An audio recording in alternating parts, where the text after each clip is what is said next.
On the Brooklyn Bridge tonight, voices strong, knowledge tight, thorough black talk in the air, changing minds, changing flair.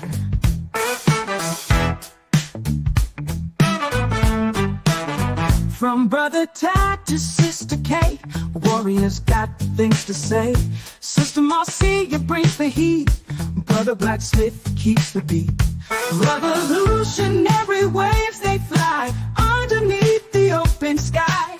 Every word's a call to fight. Tune in, feel the ancestral line. Thursday nights, the world will see Black Power Media on the spree. Facebook, YouTube, all aligned, breaking free from everybody.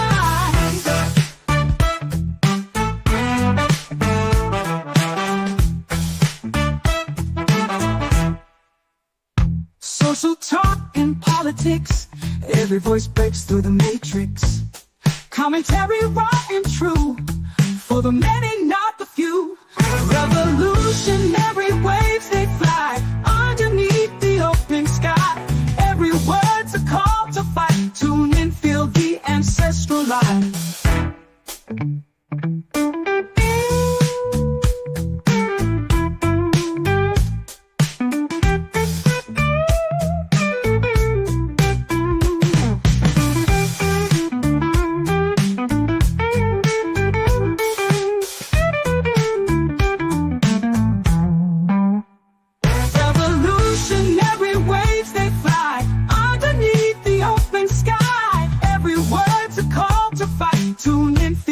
Ancestral line.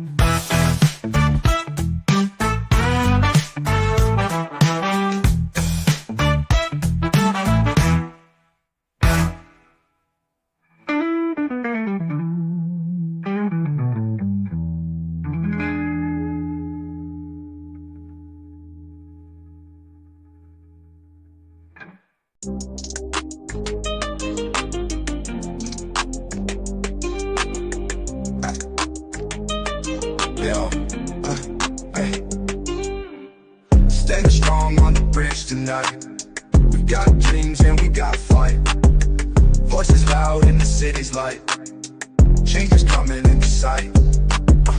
History told by scars and pain. Echoes deep in every name. Legal truths we must reclaim. Through the storm and through the rain. Thorough black talk of you. With Brother Tad, Sister K. Sister Marcia, Brother Blacksmith. Cut the check or no vote, yeah. Justice calls from open skies. Tears that fall, ain't no disguise. Marching forward, no surprise. Strength in hearts you can't downsize. Every voice a sweet refrain. In this fight we share the strain. Through the joy and through the pain. Bound together like a chain. Thorough black talk of you. With Brother Tad, Sister K. Sister Marcia, Brother Blacksmith. Cut the check or no vote, yeah.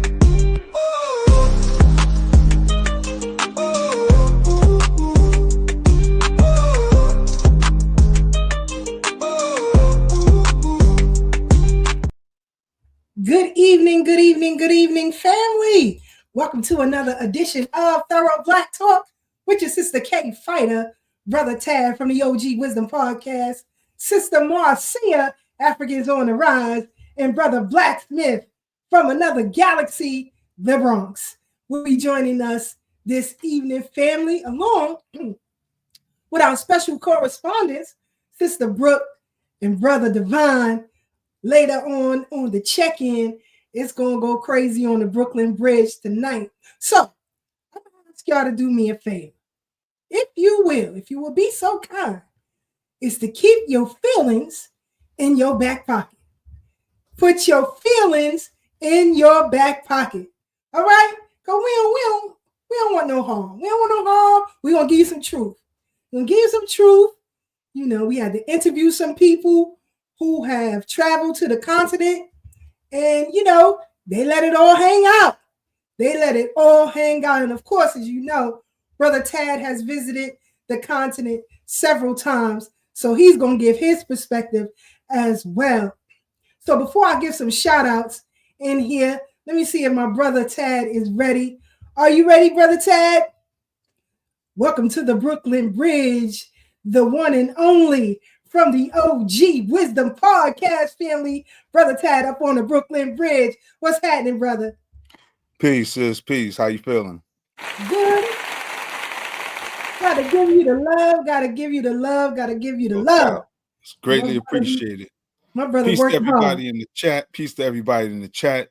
Don't forget to hit the like while you here. Please don't forget to hit that like button. We Share, sure appreciate subscribe. it.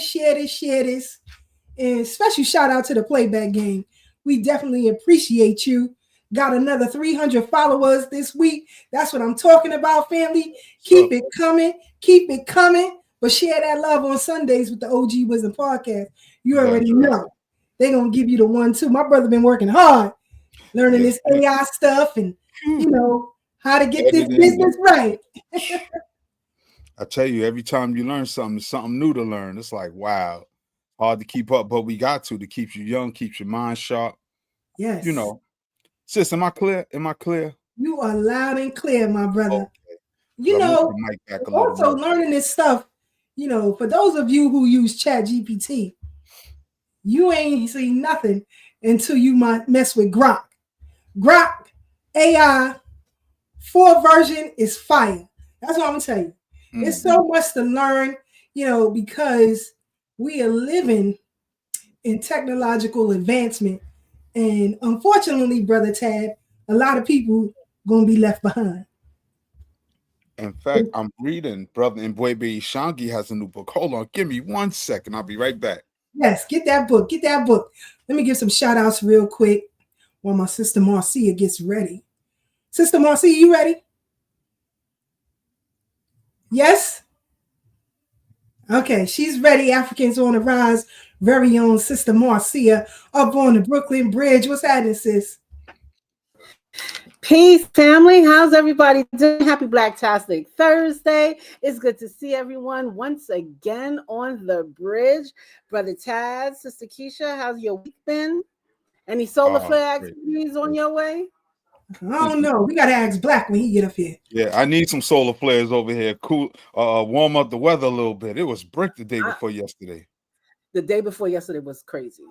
Ooh. Too crazy. But Sister Keisha, real quick, this is the book that our brother wrote. From Railroads to Robots, the Evolution of Power and Wealth, Eugenics' Role in Oligarchs and Monopolies. Yes. I have the E version. We got to get the brother up on here too. Yes, we got to get him up on the Brooklyn Bridge. Shout out to our brother Mbwebe Ishangi. If you're not familiar with him, get familiar with him. YouTube him, look him up on all social media platforms. He has communities that share information and a lot of futuristic information. You know, he's very thorough in his research, and he makes it all come together seamlessly. So I'm definitely enjoying this book right here, From Railroads to Robots. He talks about how they use technological advances to get a leg up in the business world, and those who don't have the knowledge and information get exploited. And we know that always to be the case, because as much as we give credit to Europeans for building wealth in this country, it's not commonly known of a lot of Black folks who've built wealth in this country. And who's to say that you can't be the next one to build wealth if you put your foot to the pedal? You know, we had Madam CJ Walker and the likes, you know, so many successful Black people. And that's what I like to study now. No more victimhood for me. You know what I mean? No more of the boogeyman with his foot on my neck, keeping me oppressed. That keeps us in perpetual fear and keeps us in this cycle of poverty and the poverty mindset. Because when we really study our story, it wasn't just Black Wall Street that had millionaires and the economic boom. I'm all for us being financially situated.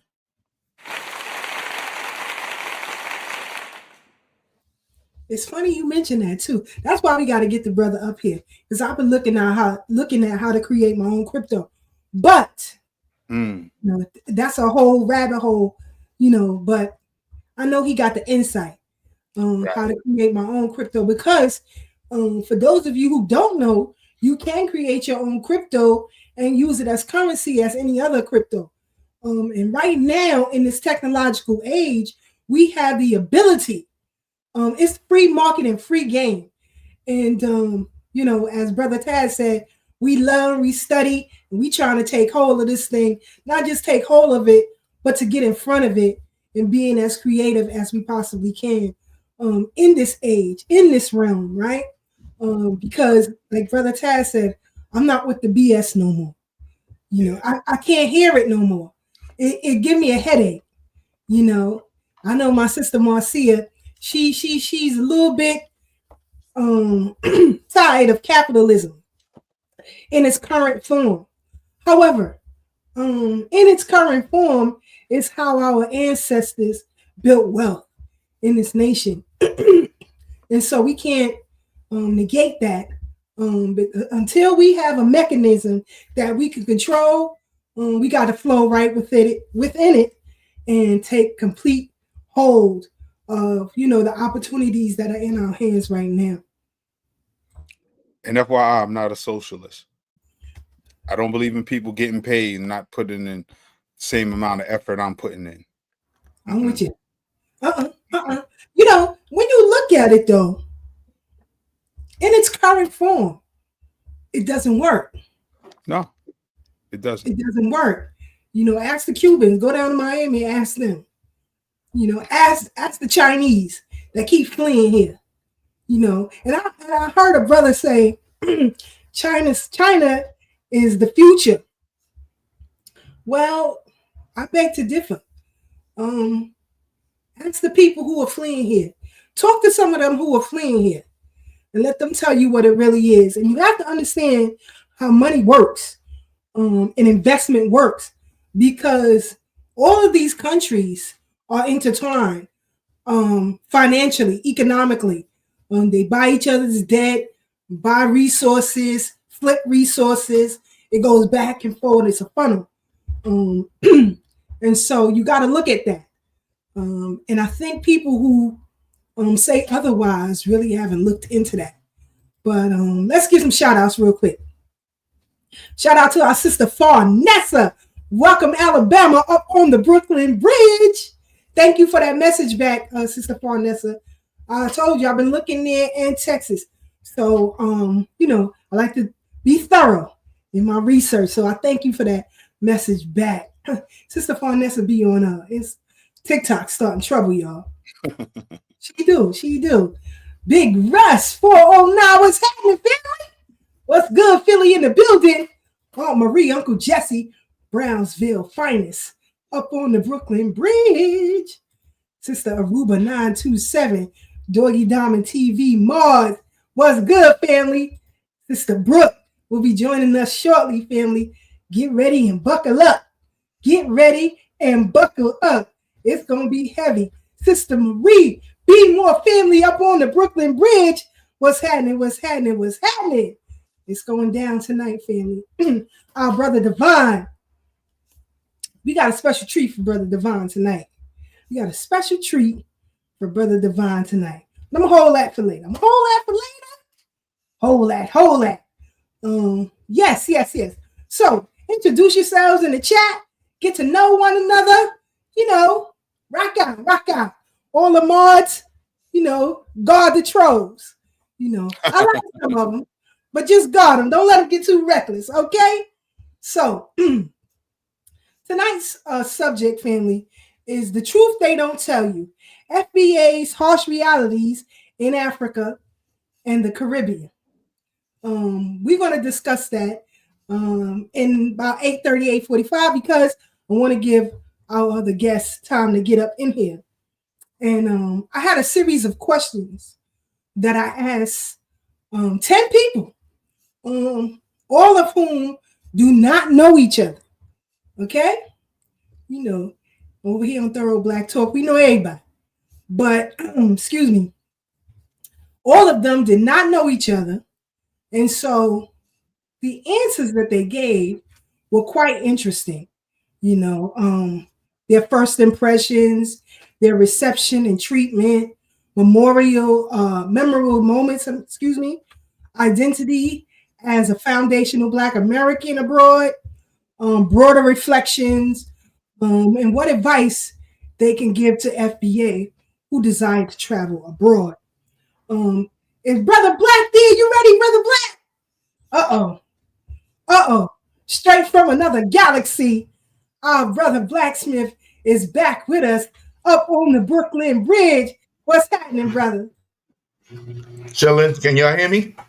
Yeah, loud and clear. Peace, Brother Black.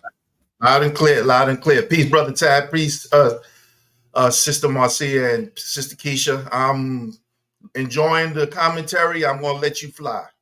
Rock with it. Definitely, because we're going to get into some things, Brother Black. Peace to our brother Knowledge Born Allah in the chat. Yeah. Shout out Check to that, out brother. Do the Knowledge Radio on YouTube, family. He be on 24/7. I'm about to say the brother was streaming before streaming was a thing. For real. And he got some legendary interviews over there too. So if you want to know, if you know, you know, reach out to Do the Knowledge Radio on YouTube. But he got some great ebooks that are out. Great ebook series. Yes. On Black history, African history, world history. So you might want to check them out and let them know that Thorough Black Talk sent you, so you can get a 1-2 package. All right, so you can get the 1-2 package.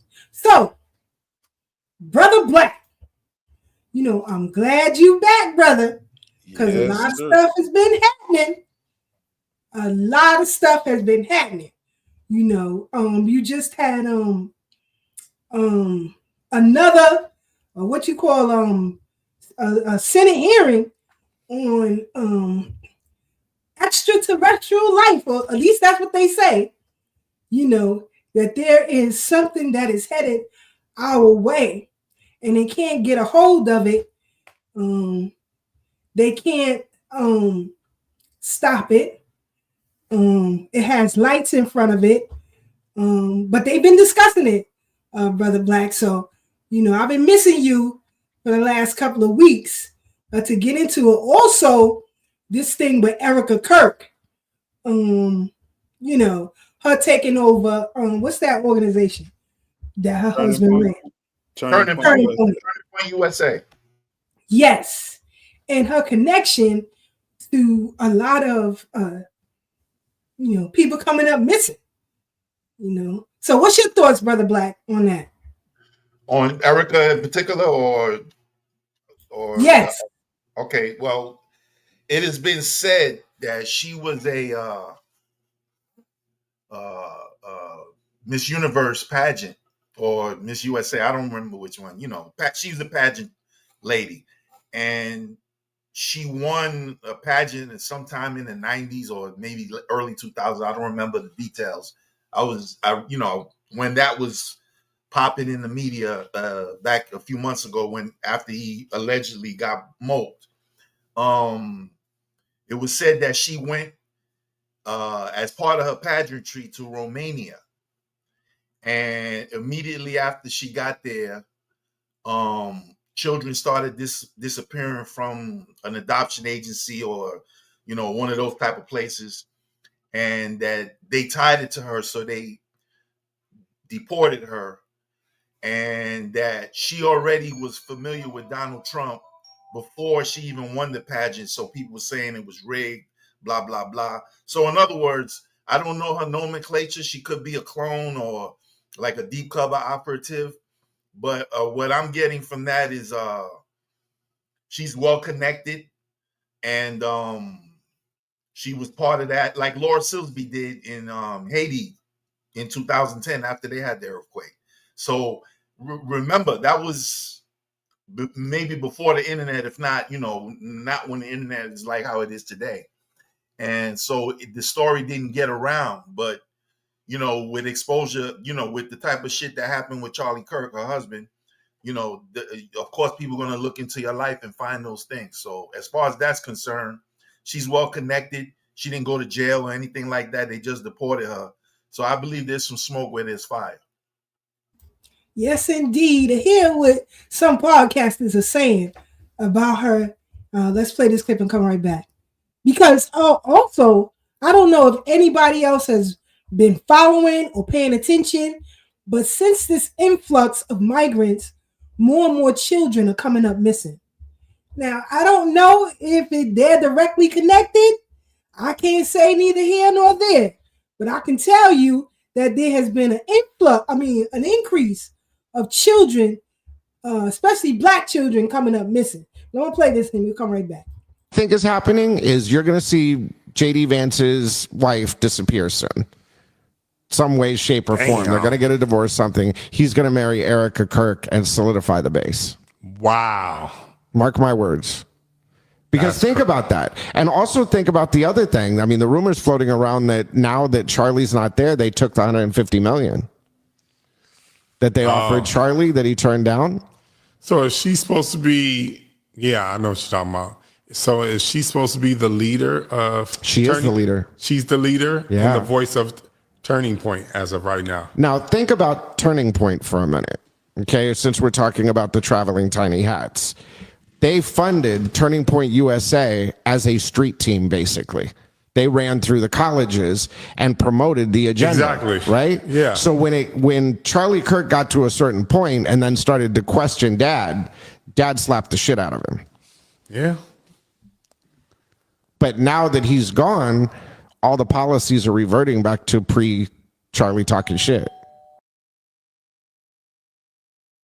Check out TFU podcast when you get a chance. They have some great, interesting episodes that I think you find quite interesting. Your thoughts, Brother Black, on that clip? Can you hear me? Uh-oh. Yeah, I can hear you now. I can hear you now. Yeah, like I said, that's the same charity. I dropped a article in the chat. It's real short if you want to look at it. Basically, that's the charity he's talking about. So I said adoption agency, but I knew it was something like thereof. With a charity or something, it might have an adoption agency, a pantry, some advocacy for people in the local area. But she was tied to that. And like I said, if they deported her soon after she got there, she wasn't there very long. I mean, it was like if I'm heading something and tomorrow something that rarely or never happens start happening like regularly. So they got rid of her.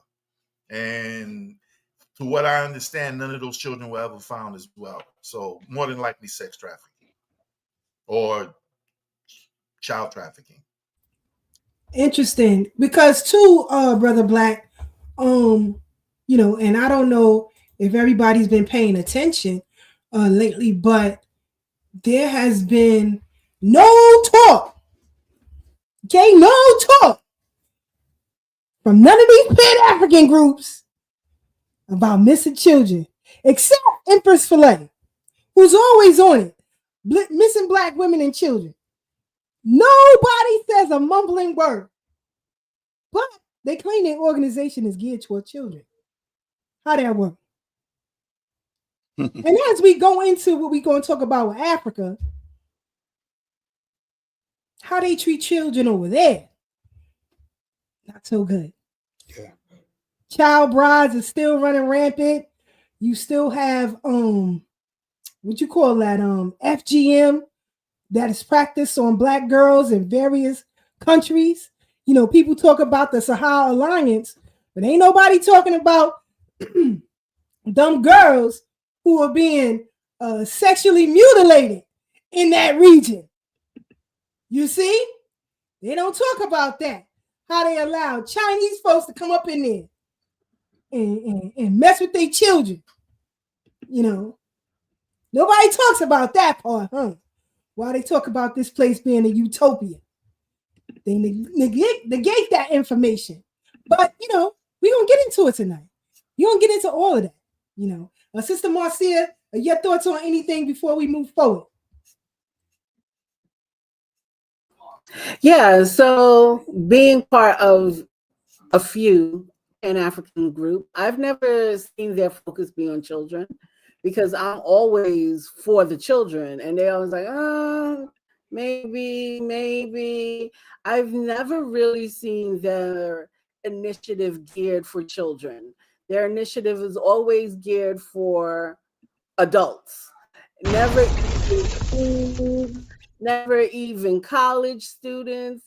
They're always about the adults. Let's go to the colleges. Let's go talk to the people. I think they're afraid of young minds. So that's just my thoughts. Maybe I'm wrong. And let me preface New York City Pan-African group, because I know groups outside of New York City who are definitely working with younger people, but in New York City, for me, it's hard to find. And Brother Black, I think she was working in an orphanage system. The Erica Kirk person, she was working with an orphanage system where the children had gone missing. And, I know that many orphanage systems, even on the tiny island of Haiti, children go missing. Children go missing. Once you don't have anyone looking over you, somebody could come up and give $50 and they snatch the child and nobody says anything for the child's behalf. So community is really important. Family is really important. But when family can't maintain their own livelihood, they think that it's best to send the children off. And and all of those things. I think our brother from London talks about how he was shipped off in places in the UK because it was easier for the family to care for the family to have other people care for them, and then the things that happened there. And so it's a synonymous story that, of course, always needs investigation, and we need to protect children however we can. And what I'll add to that, because I agree with the both of you 100%. When I was listening, right, Sister Keisha, I was thinking of, what's her name? Laura Silsby, the chick Hillary's friend who was caught kidnapping Haitian children after I mentioned her earthquake. a little while ago. Right. And I was going through some videos of my Africa trip, and it made me think about her. And I also thought about Straight Black Pride when homie said the people with tiny hats. Jeannie coined the phrase small hats. We can't take that from him. He called them small hats. Now people are calling them tiny hats. I've heard people in hip hop space now call them small hats. But to your point, Sister Marcia, the people aren't children centered. You know what I mean? And that was something I found problematic too, because if we're of this mindset and ideology, it can't be about the adults, because most of the adults were elders stuck in their ways and couldn't get with the times. And this is why the movement wasn't moving, because they're so antiquated. Everybody is flying in planes, taking trains and automobiles, and these people still talking about walking up hills and not realizing there's technology that could get us moving a lot faster. And if you're trying to prepare our children for the future, you can't keep pushing them towards the past. The past is a tool, not a destination. And folks just want to live in a pastime paradise. So I think that's problematic. And what I like that they said, which I agree with, is they use these Trojan horses. They use these orphanages and foster care systems as supposedly charity, but they're really just snatching the young people up, putting them with people that don't belong, people that culturally don't belong together, religiously don't belong together. I have a Karen, right, on the job, and she gets children from all around the place and cook pork for a Muslim child. Like, wow, real weird, real weird, real weird. And we know with this particular group, there's no respect for the culture or religion. It's just our way or no way. So with this Charlie Kirk thing, it's going to be interesting to watch unfold. And that's all I want to say on Yes, you're right. And Yeah, also, hold on, Griff also used the term small hats back in the day as well. that. Okay. Go ahead, y'all. I'm sorry. So give me 1 second, Black. I just want to echo into Taz's comment about the elders or the seniors that are around. They also don't want to invest in programs. Right? Like these people have solidified funding coming to them. Most of them are retired tier 1 out of corporate or city jobs.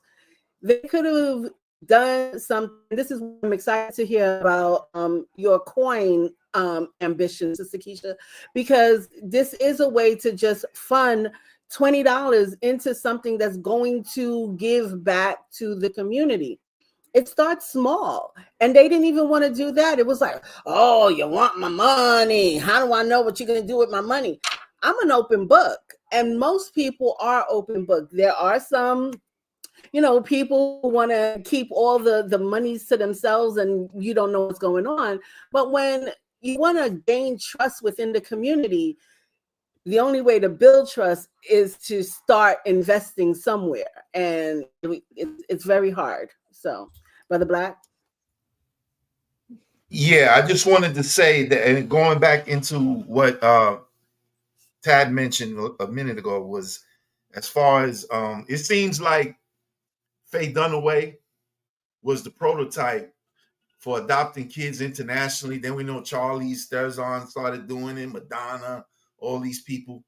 So it was the prototype for it. And I believe Faye Dunaway was real about it, because she had always maintained that when Sun Yi was a child, I'm talking 10, 11, she had suspected that her then guy, Wait. I Woody think Allen, you you talking about? Yeah, you mean not Faye Dunaway, but Mia Farrow. I apologize. Thank you, sis. Right. I Once you confused said myself. Sun Yi, I knew who you meant. Yeah. Yeah. So, that was the prototype. And like you said, Sister Keisha, Mia Farrow, I believe, was real with that. And then everybody else started doing it. And then it became something everybody was doing. And like what you were saying earlier, Tad, for the most part, because I lived in Africa. I don't know if y'all remember that when y'all set this show up through NGOs. That is the main gateway to Yes. another country, Woo. through government, but not Brother. being in a government agency. Brother. That's why you my brother. Rest in peace to Mama Eileen. I told her, watch them people. We were raising funds for buses to get the children to school. And she told me, she said, yeah, there's this organization. They want to give us, they'll buy us the bus. I said, Mama Eileen, we got to be careful of these NGOs. Before she transitioned, we don't have the school anymore. Her and Mama Nzinga founded the school. I inherited the school through them both, because they knew they were getting up in age and their time was winding down. Long story short, NGO bought the bus. They got their hands in the pot about the school. Next thing you know is allegations about essay conduct with the principal, who's from the village. None of this ever been he's never been accused of any of this stuff before, until the NGO got involved and somehow they took over the school. Mama Eileen no longer was involved in the school. The principal was no longer involved in the school. And these NGOs, and I keep telling people, those are the Trojan horses, non-government organizations with government officials heading them and founding them and putting their people in place to run these organizations. Still doing the country's bidding, still operating in their interests, because now they're in charge of the young, impressionable minds over there. And I was queuing up some videos. I got so many videos and pictures of being over there from the years that I've been going back and forth, the graduations, the performances. It's definitely an experience, but I'm glad you brought that up, Brother Black, because people underestimate they underestimate them NGOs. And those are the Trojan horses as well. They come in as charity groups with deep pockets. And on the continent, everybody's broke and everybody wants money. So you come and say, well, I can do this and I can do that, and I'll give you money for this. And the people are like, yeah, give me money, give me money, give me money. But there's no such thing as a free lunch. We all know that. You're gonna pay one way or another. I'm glad you brought that up, Brother Black. You ain't getting my bread. I'm gonna tell you that right now. I'm not giving you shit. So don't ask me for nothing either. Because I don't trust no goddamn body. If I don't know you, don't ask me for nothing. I'm telling you. I will cuss your ass out for my bread. Trust me on that one. But anyway, gotta move on. The second clip I was gonna play, I'm gonna save that next week because I want Brother Black to go in on that too. Because he's been away for a couple of weeks. So we gotta get him reevaluated with everything. You know what I mean? So anyway, Brother Tad, as you get ready to share your videos and things, I want people to really understand what really going on out here. You have a lot of people from the continent who have been talking real reckless about Black people. How we are animals. We don't take care of our children. We leave our children when them bastards is always leaving their children. Got children all over the goddamn place, and you can't even feed them. And it gets to a point where you can't feed them, you start giving them away to white folks. Now, I ain't making this up. The interviews of people I took have traveled to Ghana, Tanzania, South Africa, Mali. Hold on, I got the list here. Senegal. I got the list. I told you I interviewed 10 people. They don't know each other. I interviewed them separately. Oh, shout out to my sister Takia. But anyway, I interviewed them separately. All of them gave me the exact same answers. That's how I know it's true. Shout out to Sister Tan. She'll be in the chat. That's how I know it's true. Interviewed 10 people separately. All of them gave me the exact same goddamn answers. So, while Brother Tad get his stuff worked up in the background, like I said, the question is, the truth they don't tell you. FBA harsh reality in Africa and the Caribbean. Now, some of these internet spaces, you got Caribbean folks talking real greasy. Saying that we don't got no culture. That's their favorite. Two, they align their talking points with white supremacists. They tell us that we on welfare. Meanwhile, their family back home is begging for barrels. Stop playing with me. They talk about how loose Black Americans are sexually when they asses is prostituting themselves, male and female. They talked during Hurricane Melissa. And I showed y'all the comments, the print screens I took. I think I showed y'all last week or the week before. But they was talking about, well, at least they not rioting like they was in Hurricane Katrina. Now you over there robbing each other. Keep your mouth closed. Shout out to Buju Banton. He also talked about the looting going on over there. He pissed the government off. Today, somebody from the government made a comment that they were disappointed with this entertainer who made these comments. But you could be disappointed, but you can't say he's a liar. And the reason why you can't say he's a liar, because the videos are all over the internet. They on X, Truth Social, they on Instagram, they all over. Shout out to Sister Pat. She said it's one thing to give your children to a family member. Oh, yeah. Shout out to Brother Ray Ray and the BK Mackey History Club. You know, I tried to get in Ray Ray yesterday. I don't know. It kept acting up because I wanted to ask Munderson some questions. So we kept cutting off. I don't know if it was my end or your end. But I'm not giving nobody no breaks no more. I'm not going to be nice because ain't nobody being nice to me. So, Brother Black, let's start with you. as Tad put his stuff in the queue.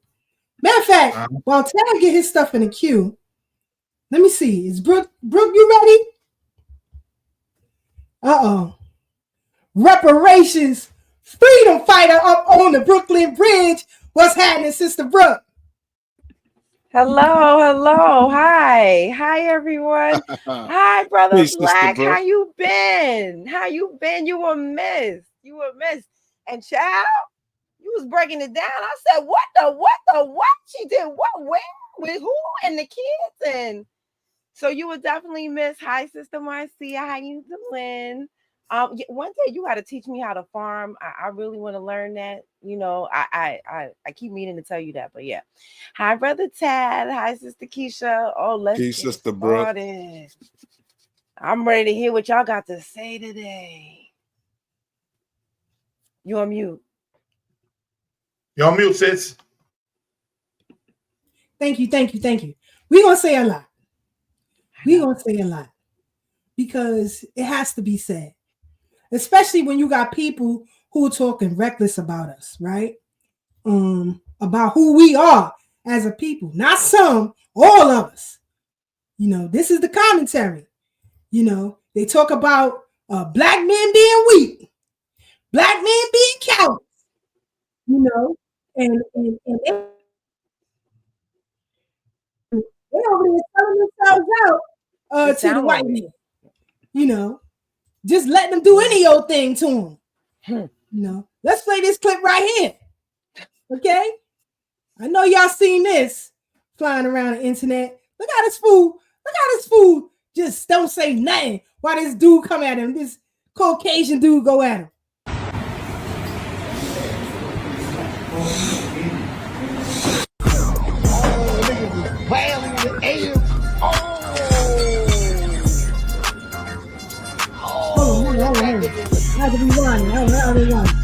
Hold on.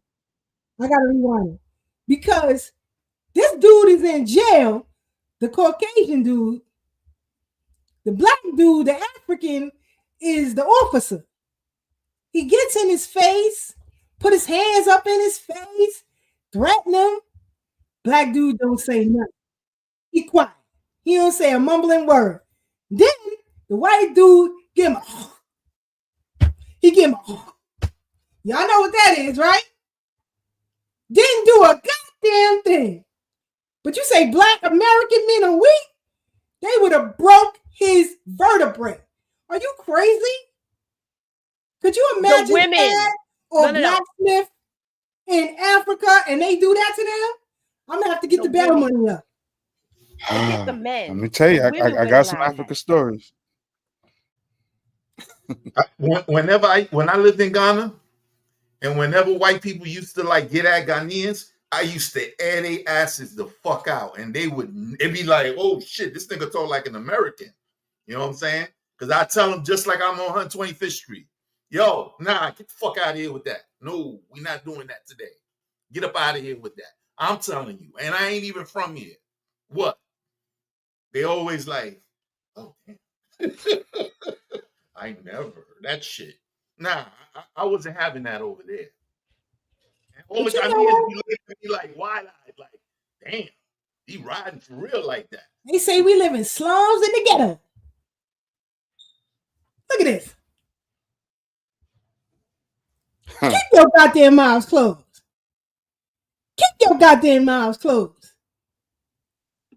I don't care if we lived in the. Let me tell you something. This is true. Black people in the Delta of Mississippi, they ain't doing too good. But they living better than this mother F over here. How dare you? You know? But I want to get into I do see Brother Divine. The U.S. Freedmen Project, very own, up on the Brooklyn Bridge. What's happening, brother? How are you? We thorough in the bro, you heard? Man, I just want to say welcome back, Black. Sister Marcia, Brother Tad, Sister Keisha, the Brooklyn Bridge, Thorough Black Talk family. It's always good to be on the bridge with the family, man. It really is. And I want to, once again, I know we've been here many times before, but I always want to make sure I send my gratitude to you for sharing your platform with us and allowing us to share this space that you guys have created and curated and turned into this beautiful platform. And you share with us, and I will forever be grateful. Of course, this your home. I meant what the hell I said. Yeah, Don't be good telling lies because that's my right. memory is used for other things, right? So I got to remember books, documentaries, and all kinds of stuff. I ain't got time for lies. I hear that. It is what it is because, you know, as y'all see in the description, you're going to send them emails. You're going to continue to send them emails. All right? And we're going to get into that a little bit later. But before we move on, happy birthday to ya.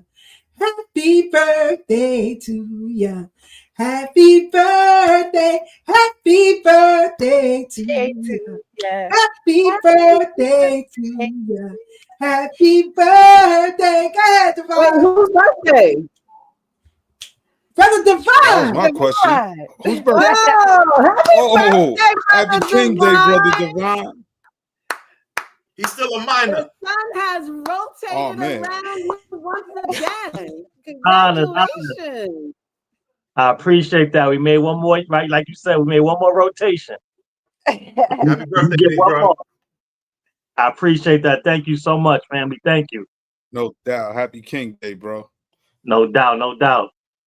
That's what I'm I was talking going to about. put a bottle of hen up on the screen, say this for you. But yeah.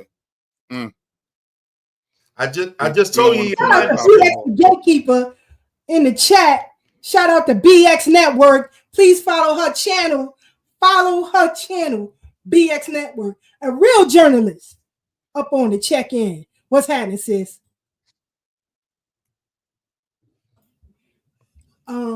Like I said, I'm gonna start with Brother Tam. Let him tell stories first. Okay? Brother Okay, I was Tad. going to ask you to play this. All right, I'm All gonna right. play the whole Is thing. that how long the video is? All right. Hold on. That's a short video.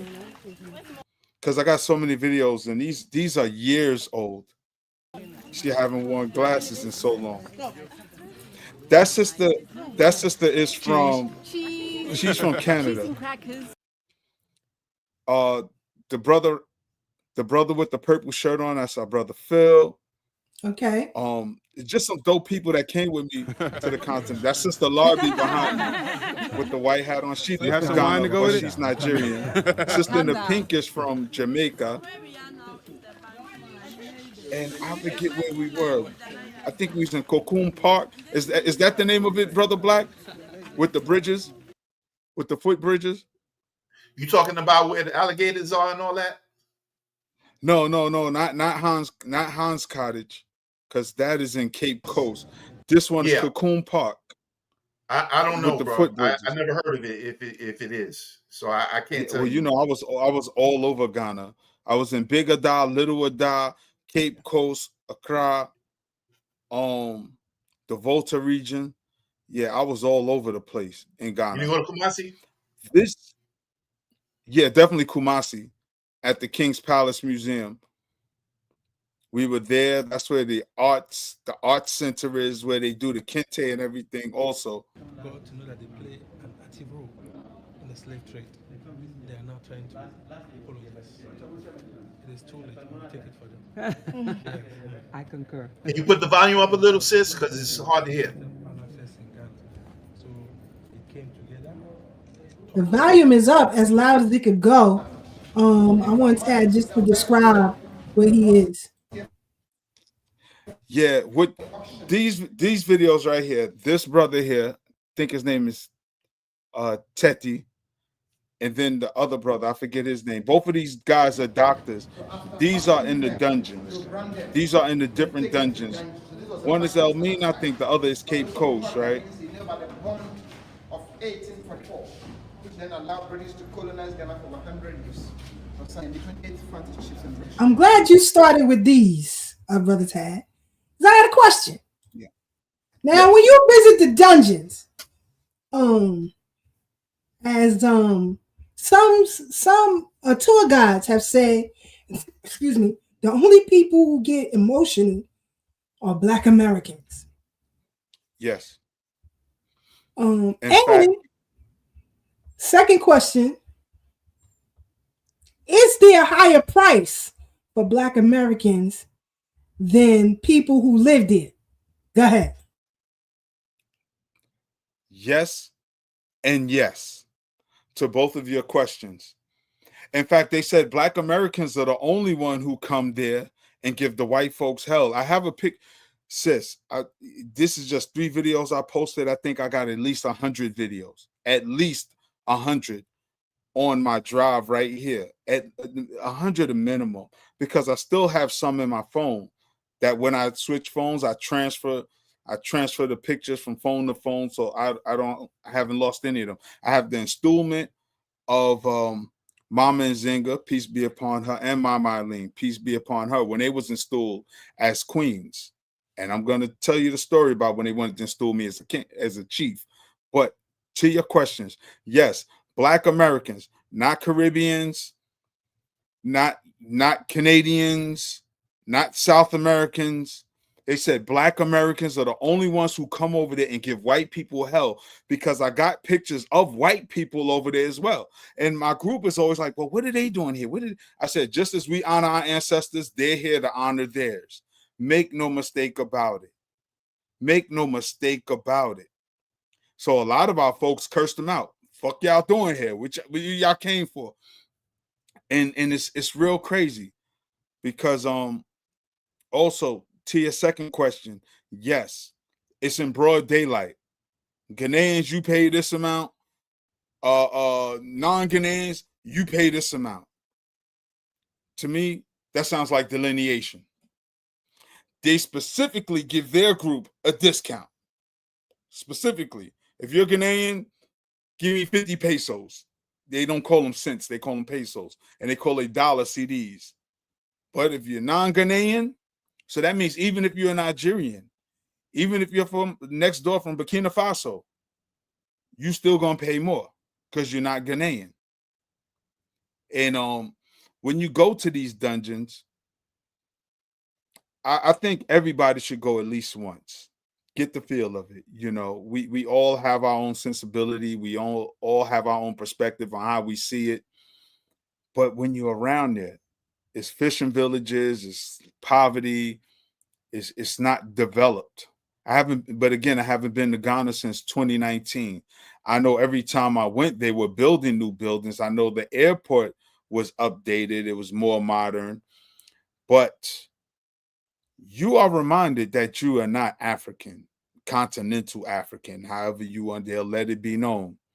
They don't even look at Burkina Faso and Nigeria as brothers and sisters. In fact, they call them the criminals that come to Ghana, because one night we were all out at this white-owned establishment called Millie's.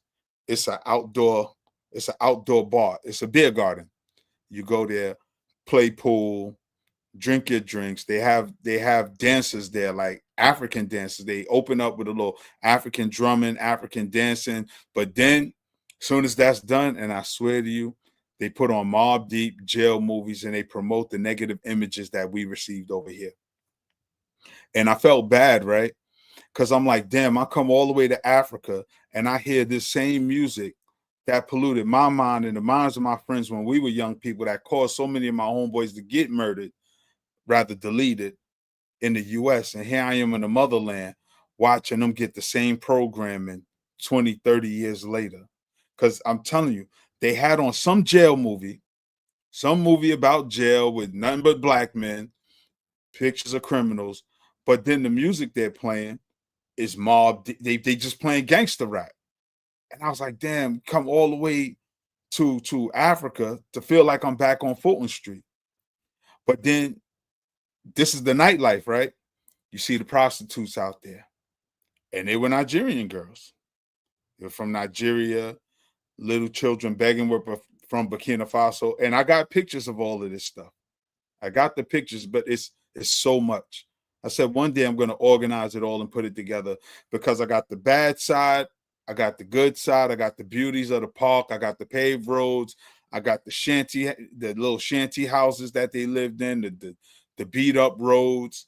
Because one road was so destroyed, it gave our bus a flat. Good thing we was only a quarter of a mile from where we were going, because the roads are so bad. Like it's a rocky terrain. It's not like jagged. It's just rocks, and it's crazy.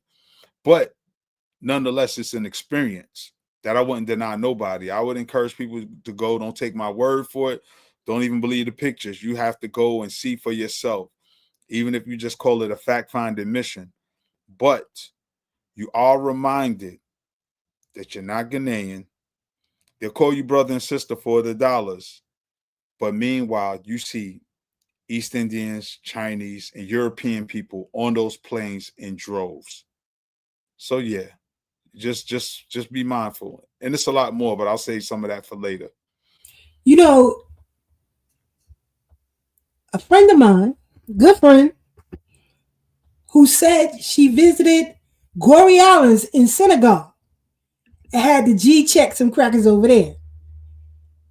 That they were pushing to the front of the line, they were getting on a boat, pushing to the front of the line, and the Africans was just standing there, letting them do it. You know, sis from Brooklyn, she wasn't about to let that go. She pushed past them, actually hit one of them. She said, I was about to go to jail, Senegal. But see, they not about that life. They not about that life. Meanwhile, they over here begging for reparations for themselves. Now, I know Brother Tad said we should visit it. I'm not into getting robbed in broad daylight. You know, listen, if I go, I ain't spending no money. No money. Matter of fact, that's just so disrespectful to have people from the diaspora pay to go to the Elmina Castle. Go. Why would they have to pay? You welcome them back home, mother effer. You said it's the year of return. So why you asking us to pay anything, cocksucker? Sister Brooke getting hot. Go ahead, Sister Brooke. Go ahead. Go ahead, Sister Brooke. You was preaching. I was hallelujah. Okay. Because I was catching your Holy Ghost. Because how dare you? Selling us wasn't enough. The money you got for our behinds wasn't enough. And it's just like the DNA test. You're paying white folks to tell you where they took you from. Now you're going to go over there and pay them to tell you how they snatched you. Yo, that's wild to me. And then you got the nerve to tell us that we your brothers and sisters come home? You're going to tell me to come home and you charging me more? To go to see what you did to me, not to see what the white man did, to see what you did. You did it. You in the jungles or wherever, and was snatching people off the street or whatever. Selling your sisters and selling your mamas and selling your brothers and selling your cousins and selling the teachers and selling the doctors and selling the... And then you got the nerve to turn around and charge us money? More money? The unmitigated goal. That's Tad. And that's why I can't go. The number one reason I knew I couldn't go years ago before even learning all of this is because I told y'all my spirit is too sensitive. And I know that them spirits over there is going to touch me in ways I don't think I want to be touched. And I know that for a fact because I know myself, I know my soul. And then I don't know if I can handle being on a tour with these people. Where they sit there and laugh and joke. I've seen it on YouTube. They cracking jokes while they talking about how heavy the chains are. might be snapping on them. The white folks, you gonna have to get me off them.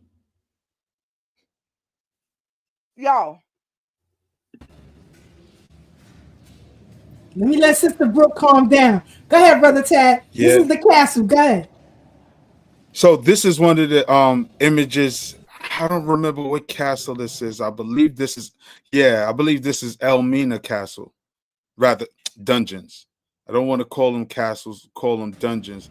And these are how small the doors were. I have other ones. Try the other ones, sis. Try the other ones, because I'm just, like I said, it's hundreds. It's hundreds. This is the female dungeons. My brother Daniel there.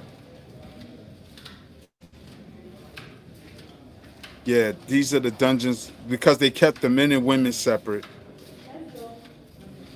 And this is you definitely pay a little more money. They call them castles. I don't call them castles. I told them to remind them that these are dungeons. I'm looking for a particular conversation we had,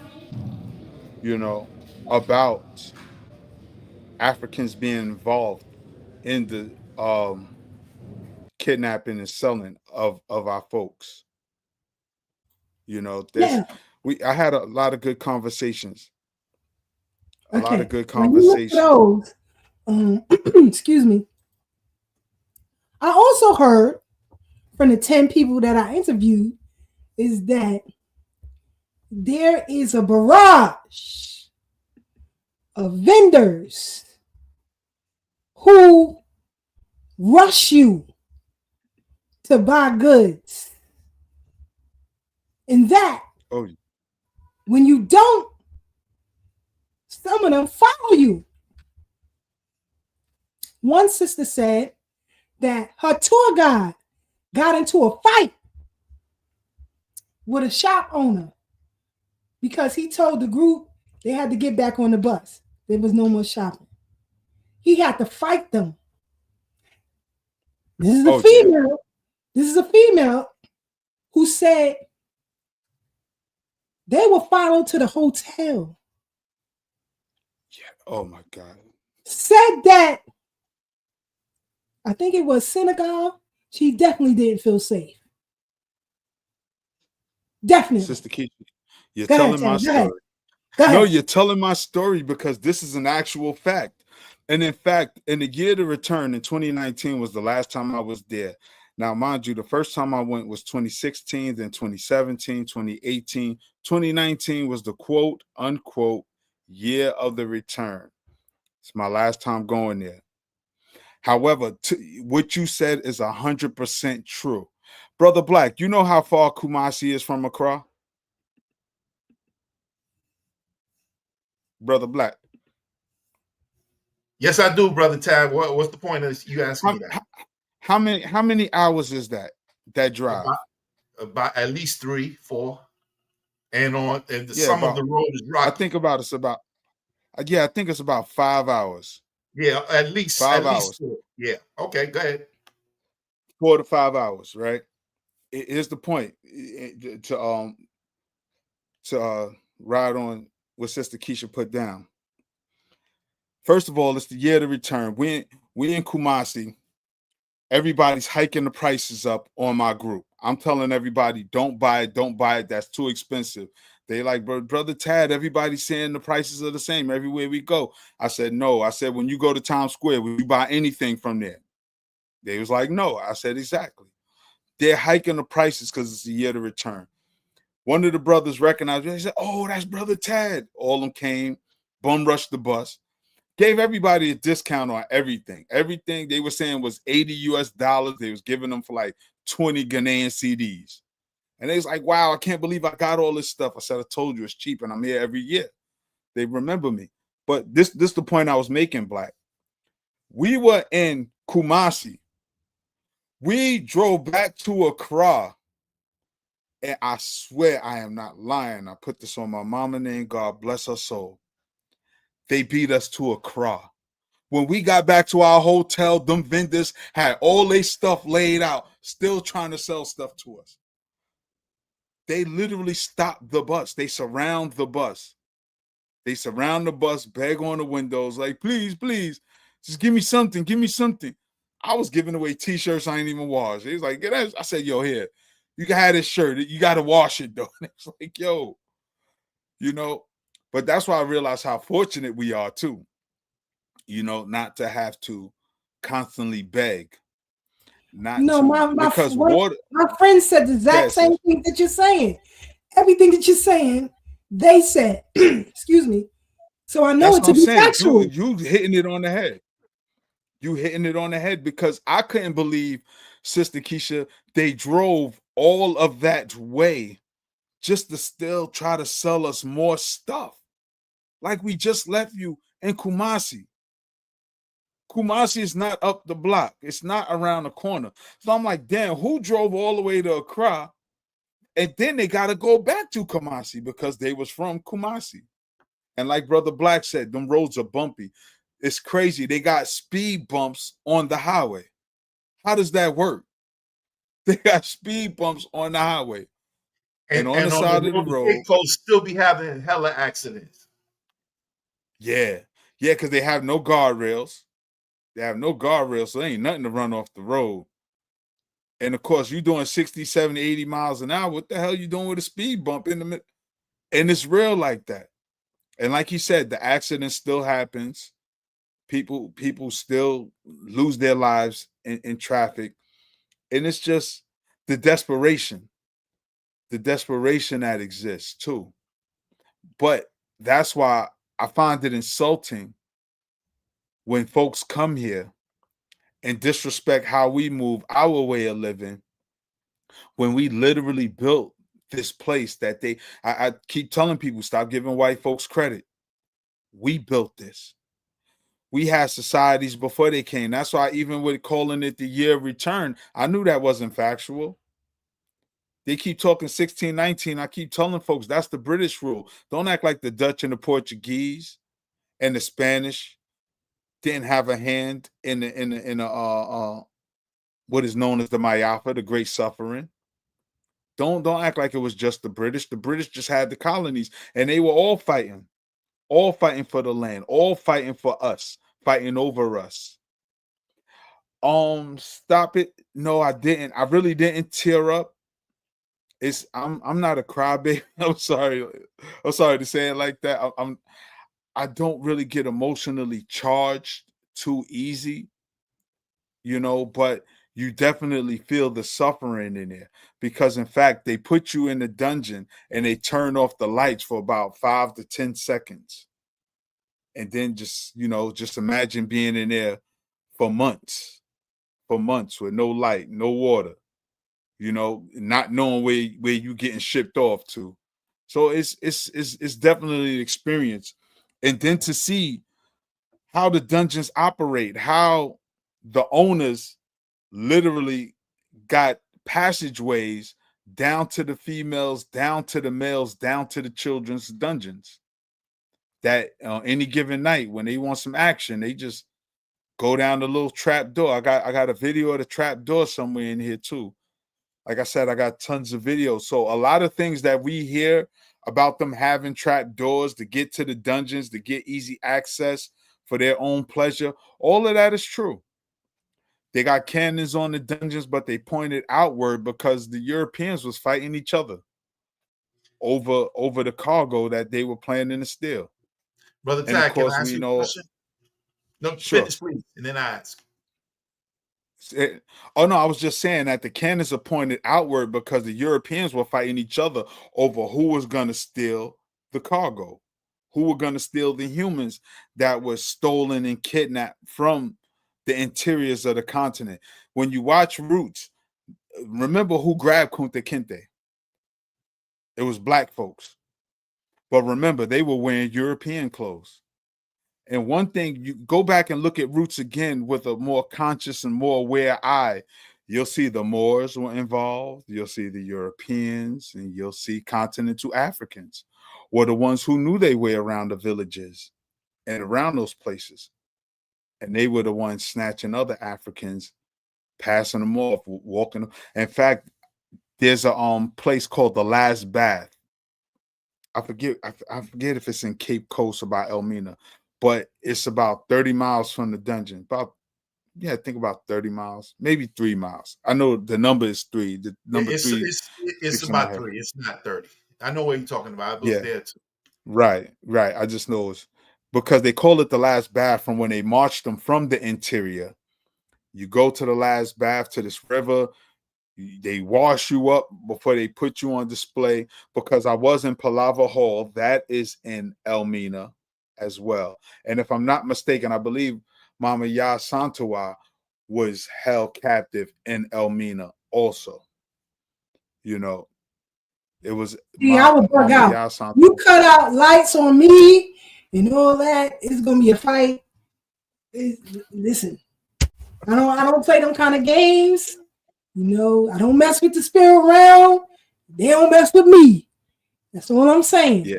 But I'm gonna play this clip because he coincides with some of the things that you said.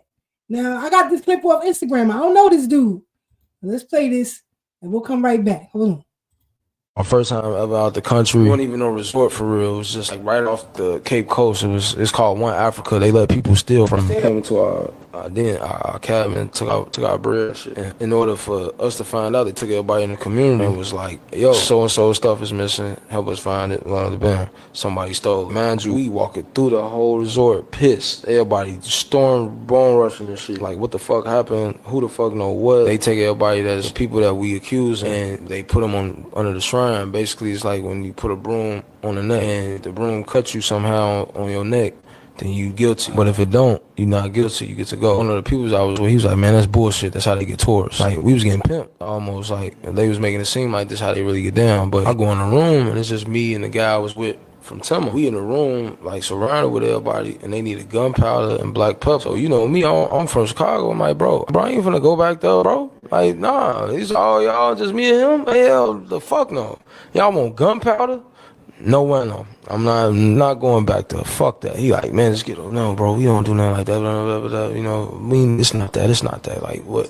We gotta talk to the spiritual people. We gotta talk to the Most High to see who stole your stuff. So whatever, we gave him the bread, went back there, bro, and we had to all get on one knee while the communicator, he was behind some curtain speaking in tongues or whatever he was speaking in. He drunk the ghost blood, started doing all this tongue shit. In my mind, I can't be present because I think I'm surrounded and I hear gunpowder. It's a nigga behind the curtain, and all I'm thinking is like, they about to try to kill me. My knee not all the way on the ground. I'm ready to take off. So I stop everything. I'm like, yo, I ain't with all this, bro. I'm like, nah, bro. What's going on, bro? I get up. I shoot up. I'm like, nah, fuck that.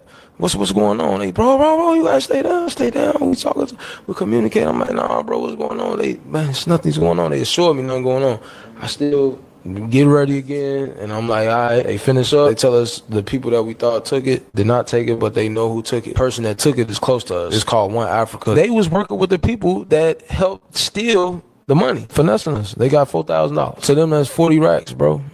It's a stain. One Africa steal from your motherfucking ass. They let them people come back, and people come sell them cloths to you. They come steal your shit. When you not there, they coming back through the shit, stealing stuff, coming back through the cabin, stealing shit. And then they let them come back. After we left, after all that shit happened, and said it was her, everybody knew it was her and her family. Came back a week later or something. They ain't expect us. She out there selling shit still with the same little boy that stole with their mama stealing. Why they had One Africa still? Okay. Why her hair done, her lashes and all this shit done? All right, bet. When we took the community, all our stuff started popping up. Our passports started popping back up. The belts I had started popping back up. But what didn't pop up was that cash. I went to Ghana. It was my first time ever out the country. He said One Africa. One Africa. Was he in Ghana? Yep. One Africa is a place in Elmina, right down the street from the castle. And that used to be my homie. She from the Bronx. That's what I was about to say. Ain't she a Black American? Yeah, that's what I'm saying. Yeah, it's not her son, but she called him her son. His name is Mustafa. He's from Brooklyn. He's been out there for at least 20, 25 years. That's my man. I'm telling you. Yo, I know them very well. nah, that's crazy. Matter of fact, when I got caught up in the jam out there, I went there to stay a few days because they told me, yo, if you ever get into any shit, just come up here and you can stay as long as you want. We ain't even gonna charge you. But it was almost time for me to leave. So I just went up there and let them know my situation, and then I bounced. And then through some targeted individual shit, you know, we lost touch because, you know, when I was living in Atlanta, long story short, when I was living in Atlanta, she came out there, and the people I was hooked up with that was doing tours out there called Back to Africa. They probably watching. I don't give a fuck, really. You know, they told us some shit, made up some shit that, you know, I was a rogue or something like that, and I lost touch with her. Last I heard, her name is Imaku. She's from the Bronx. And the last I heard, she was, I believe, in Rwanda or Congo or somewhere in Central Africa. I saw her on a video one day, maybe about a year or two ago. She old now. When I left there, she was about 70. She probably in her mid to late 80s now. So that's about to say she was old for a while. You, Sister Keisha, she was friends with Dr. Esau too, because you know Dr. Esau was always going back and forth, always going back and forth. But it's so funny the scams that go on too, because in 2019 I was slated to be made a chief in the village in Ghana. That's the Pan-African crew, but go ahead. The chief of development. So the Pan-African crew. I decided not. So the Pan-African crew was down with the scam. I decided. Yeah. And let me tell you, when I got there, that's why I wish Sister Tam was on this call too, because she's my witness.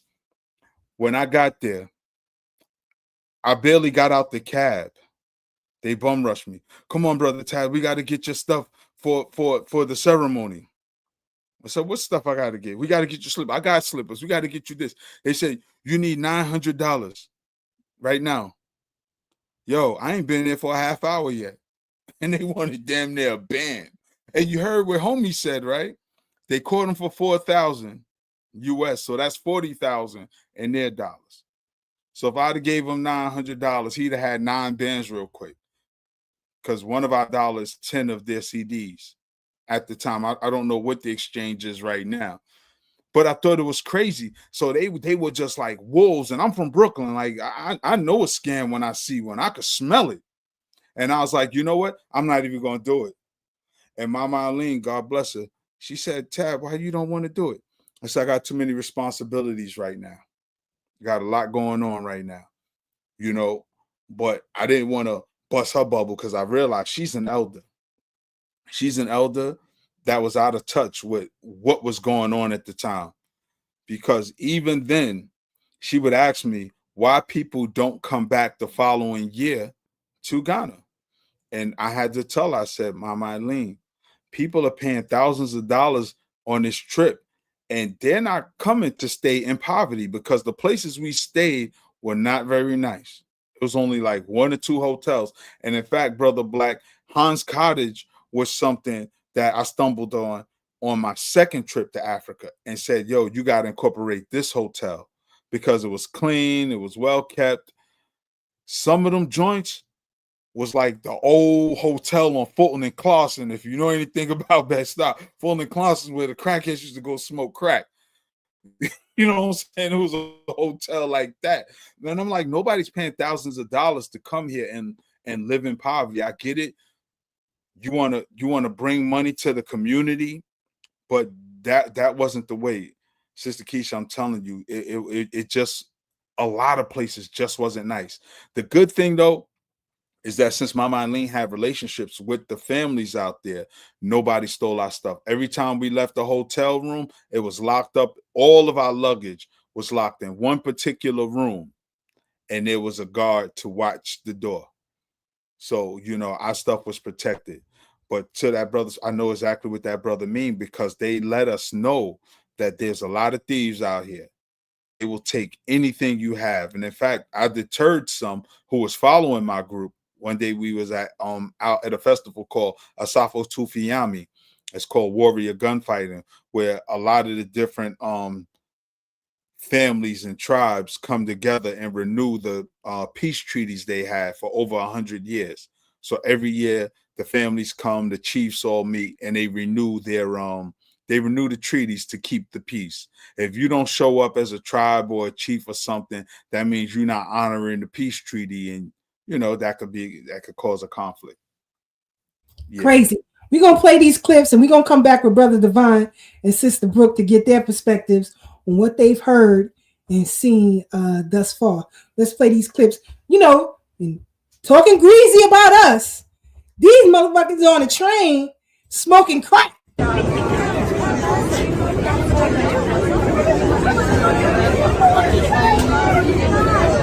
Gotta be Halloween.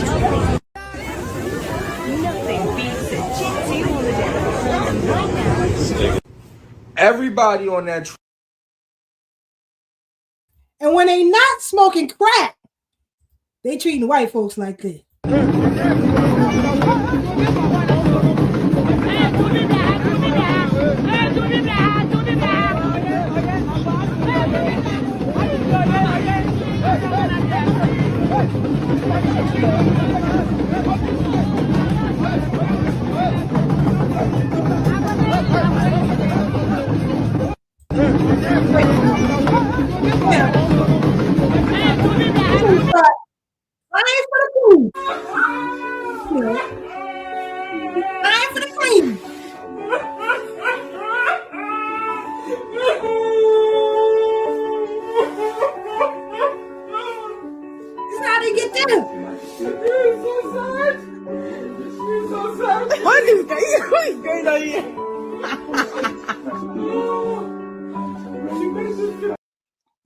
Sister Brooke, Brother Divine, this Sister Brooke, your perspectives on what you've heard and seen this far. So I've never been to the continent. I respect, you already know I got the utmost respect for my brother Tad, but long before these stories that y'all shared, let me not say long before, because long before I had a desire to go to the continent. Again, like I always say, I used to be a Pan-African until I started actually meeting actual Africans. And so before these stories, currently in present day, I had already decided I will never go to the continent. These stories are just serving as confirmation on why I don't need to go. And I will never go. And the reason being is this, because people will say, well, why would you go to other countries? Like you'll go to the Caribbean or you'll go to, quote unquote, white countries, right? And I might. Here's the difference. None of those countries are billed as come spend time with family when I know I'm going there just for a vacation. I would never go to the continent for a quote unquote vacation based on the cost, the visas, the shots I got to take. And then like Brother Tad just explained, the squalor I'm going to have to subject myself to just to quote unquote give back or see family. And so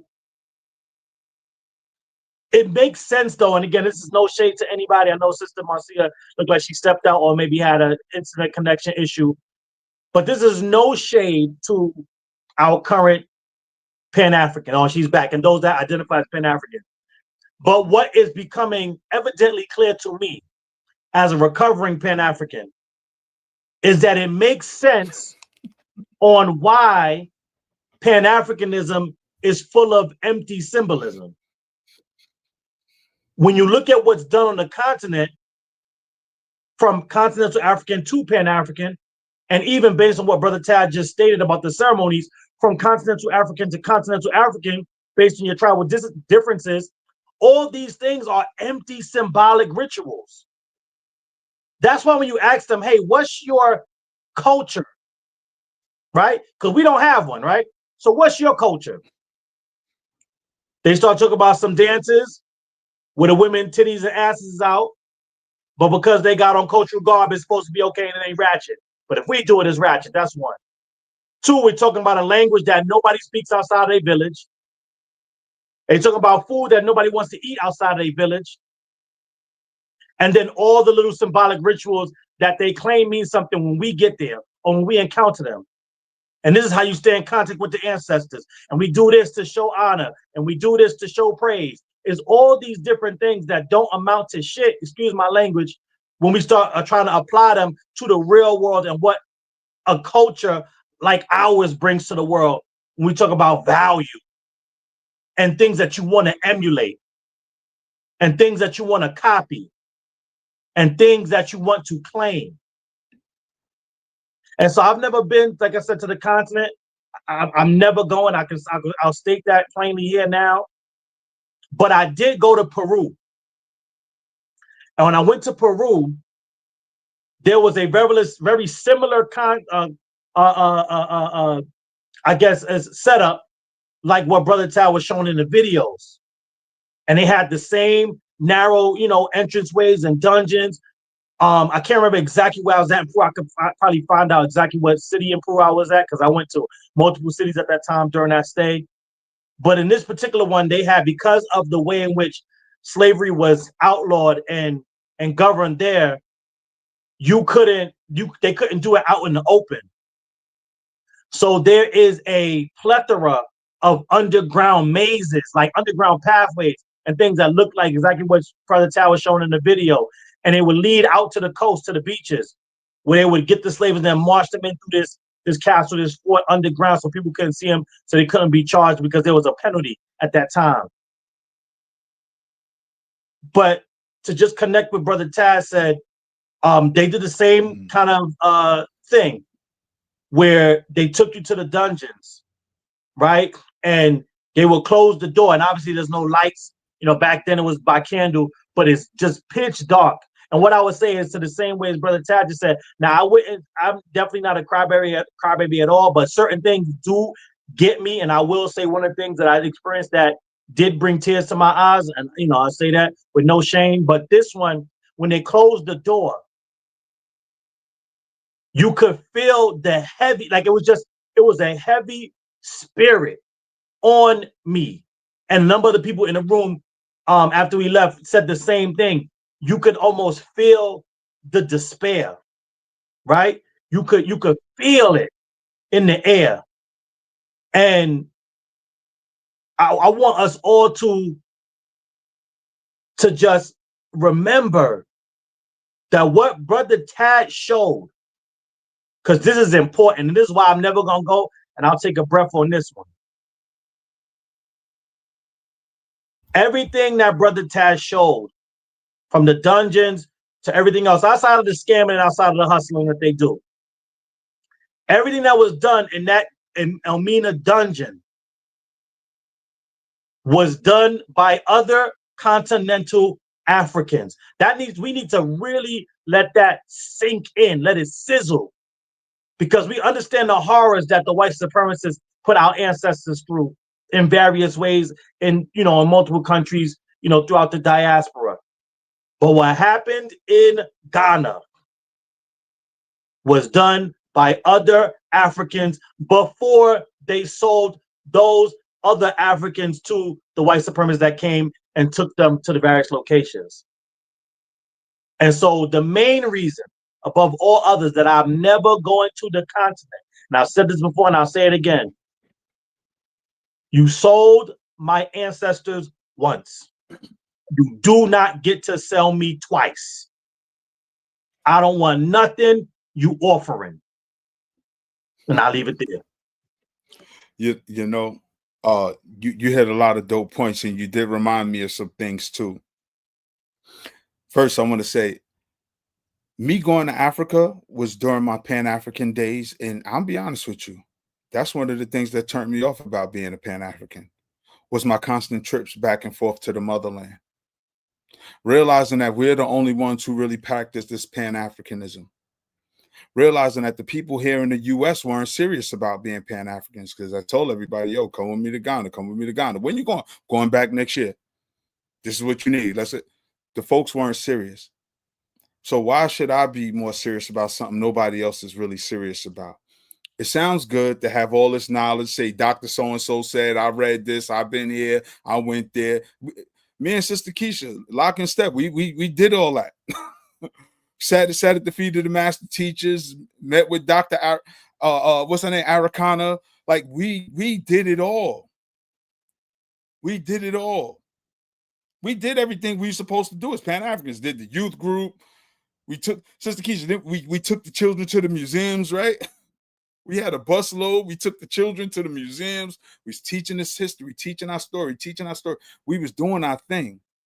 But a point that you made was before the white man got a hold, Africans was doing it to other Africans. When you go to Kumasi, to the King's Palace Museum, they talk about in order to serve the queen, you had to get your photo cut, as they say in Roots. Kunta said, he want to cut my photo. That's what he called the circumcision. But yeah, they turned the people into eunuchs in order to serve the royal family, particularly the queen. Because if you marry the king, you are not the queen. If you marry the queen, you are not the king. Because they picked the king and queen out of the family. The grandmother normally picks who's going to be the king. And the queen, the queen could be auntie, it could be grandma, it could be mommy. And you're the king, and whoever's your wife is not your queen. She's not the queen. She's just the wife to the king. And if you're going to work in that house as a male, you got to get your thing snipped. You become a unit. Now, this is not my words. This they told me in the castle, in the Palace Museum out in Kumasi, the King's Palace Museum. You know, so again, and then they talk about the wars when they go to war with their enemies. Now the white folks ain't got nothing to do with this. They bust your head open with them swords they got, and then they make a cast iron piece of your face, and then put your face on the sword. And the warriors run around with faces on their sword from all the folks they deleted and chopped. And yeah, so a lot of horrific things was going on. A lot of horrific things was going on prior to the European invasion. So I say that to say, and I'm gonna pass the mic, that when you're in a Pan-African mindset, we blame everything on the boogeyman, aka the white man. But we don't realize that this stuff was going on before the white man came, because had it not been going on, the white man wouldn't have been able to infiltrate so easily. And I've heard that when I was younger, but I didn't want to believe that, because your Pan-African mind makes you think everybody's the enemy and Africa is this utopia, and Wakanda, you're just going to go there and it's going to be Wakanda. You're going to eat fresh fruits and all your aches and pains are going to go away, and you're going to get in Lake Victoria, and all of a sudden your rheumatoid arthritis is going to disappear, and you're going to get rid of any disease. Nah. And a lot of our folks don't want to get out of that mindset.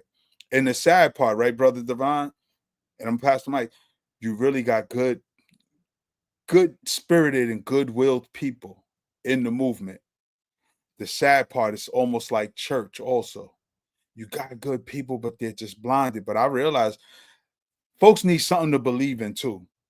Because if you take away that thing that organizes their behavior, that thing that makes them be a good person, they're going to lose their goddamn mind. That's what happened to the children in church. That's what happened to some of the children in the Pan-African movement. No matter what you teach them, they're going to go the other way because it's so strict and rigid, and there's no room for free and critical thinking, you know. But I'm going to just stop there. Let me share this clip before Sister Brooke come on. I'm going to share this clip, and she's going to come right back with the 1-2. Hold on, family. Here we go. Let me see. Is it playing? Oh, yeah. I got the volume on. You all see it? Oh. In your father's house? No. Eating spaghetti now. You are eating. Do you used to eat spaghetti in your father's house? No. What are you eating in your father's house? Rice, potato, and garlic. And you are here eating spaghetti, indomie, tea, chicken, egg. You don't know what God did for you. You are messing up. They carry you put for heaven. You don't want to appreciate God. You mess the opportunity up. So now you go back to your mother's house and start eating your fufu in peace. Abi? Yeah? I continue eating.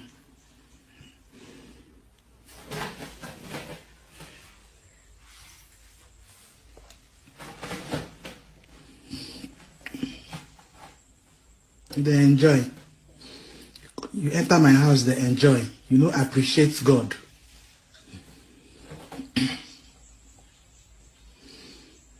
Eating. Go ahead, Sister Brooke. That video, I got it queued up too. Piss me off. Piss me off. Go ahead. I have so many things to say. I don't even know where to start. Like, I have so many notes. But I'm going to start with the video. The reason why I sent you that video is because this is how they want to talk to us. You see how he was sunning that beautiful little girl? I detest people who mistreat children. And I don't care where the children are from. You are a special type of evil when you talk down to small children who need words of encouragement like roots need water. But instead of giving her water, you're pouring into her station in life. And you see, that's what they want to do to us. They can't fathom where we have gone to, what we have become. But see, because in their eyes, we are still slaves. And they feel that they can talk to us any kind of way. They can treat us any kind of way. And we deserve it. You see how he was talking down? Let me tell you something. That little girl looked like what? She was 14 at the most. Whatever she did, she was being a child. You sitting there denigrating her, telling her, first of all, the spaghetti ain't even had no meat in it. You sitting there just happy for what? Some sauce and spaghetti. She should be excited, happy. This is the way, and this is, understand that is their sistren. That young lady is a woman in a young lady from their country. This is how they treat their own children. The children in their society. How the you think they're going to treat us? And this is why. They have certain people are supposed to be in certain stations in life. And they still feel like they the chiefs who sold us. And they'll be damned, just like white supremacists. White supremacists, like I used to own Negroes. I'll be damned. During Reconstruction, that's what they said. I read this book. She was a Confederate's wife. And they were saying things like, I'll be damned if I'm an equal with the same person that was a slave last month. This is how they look at us. This is why they talk the way they talk and walk the way they walk when they doing whatever disrespectful, underhanded, grimy, slimy, scammy shit they doing.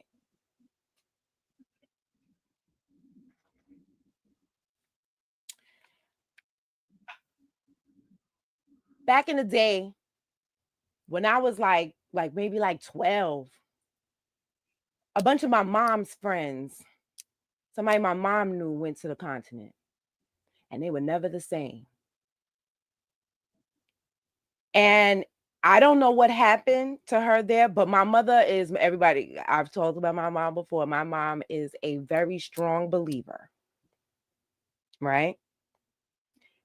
So she said, she warned me that there were spirits over there. Now she's looking at it through the lens of Christianity, but she gave me, I believe my mother knows, she knows things about me. I am, and I'm figuring this out now. Like I was unaware of this growing up, but I am an empath. I feel people. I don't meet people. I feel people. This is how I'm pretty good at knowing if somebody has a good judge of character or not. Because before you show me anything, please believe God already told me. God, the ancestors, my feelings, my gut, whatever you want to call it. I already felt it. But when I was younger, I would ignore those feelings. Now I'm a little older and a little wiser, and I trust my gut over everybody. And I'm batting 1,000. So my mom told me, don't do it, because she always warned me. I don't think, like, she was like, go if you want, but I don't think you should go to those dungeons because it will jump on you. So when President Divine was sitting there talking about how that spirit was heavy on him, he didn't say around him. He didn't say he felt it in the air. You know how sometimes you be like, oh, the air is thick, you could cut it with it. Now, he didn't say that. He said it was on him. I don't think I can handle that. I don't think I can handle it being on me. And so for that reason, I'm going to pass. And like I said, I might not make it out because, I like, yeah, the way they are so casual about selling people. Oh, this right here, 10 human beings. This one is much stronger. So this one was 20 human. And that would piss me off after a while. And I wanted to talk about what President Divine was saying about when they talk about how we have no culture. Let me tell you what's not part of our culture. Selling or giving our children to white folks.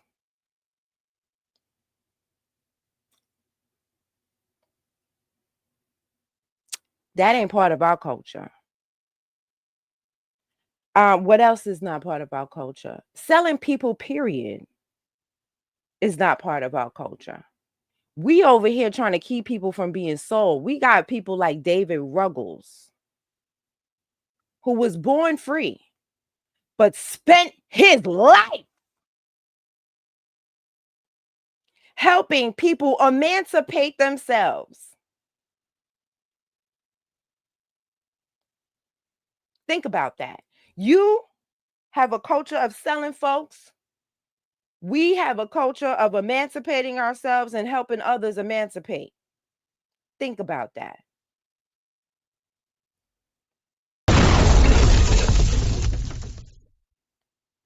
I'll leave it. I don't want to keep going on and on because like I said, I got a ton of notes. I'll stop there. But I want Keisha, remember that movie you said you had us watch? Goodbye, Uncle Tom? Yes. I'll leave it there.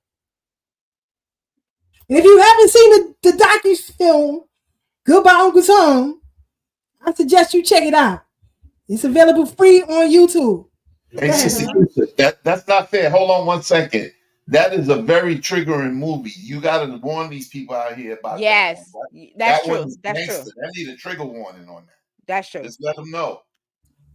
Agreed, Black. That film, have your wits about you before you start watching it.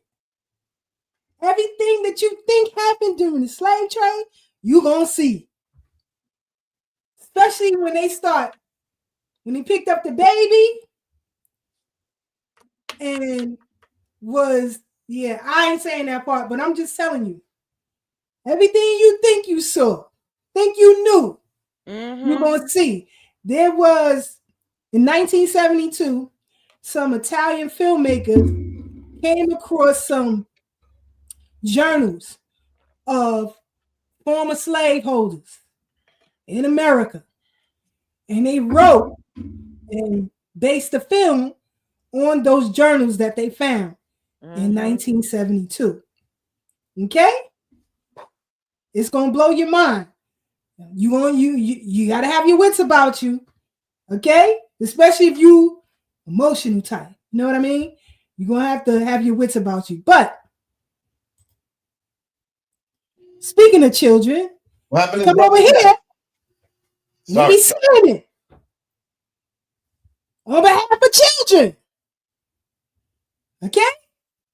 Samaya Restaurant in Minneapolis took $12 million in federal funds.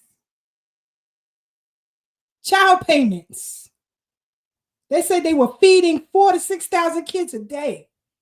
They only averaged 40 people during 6 weeks. Scammers. The same bastards like Ilhan Omar said we should have lineage-based reparations.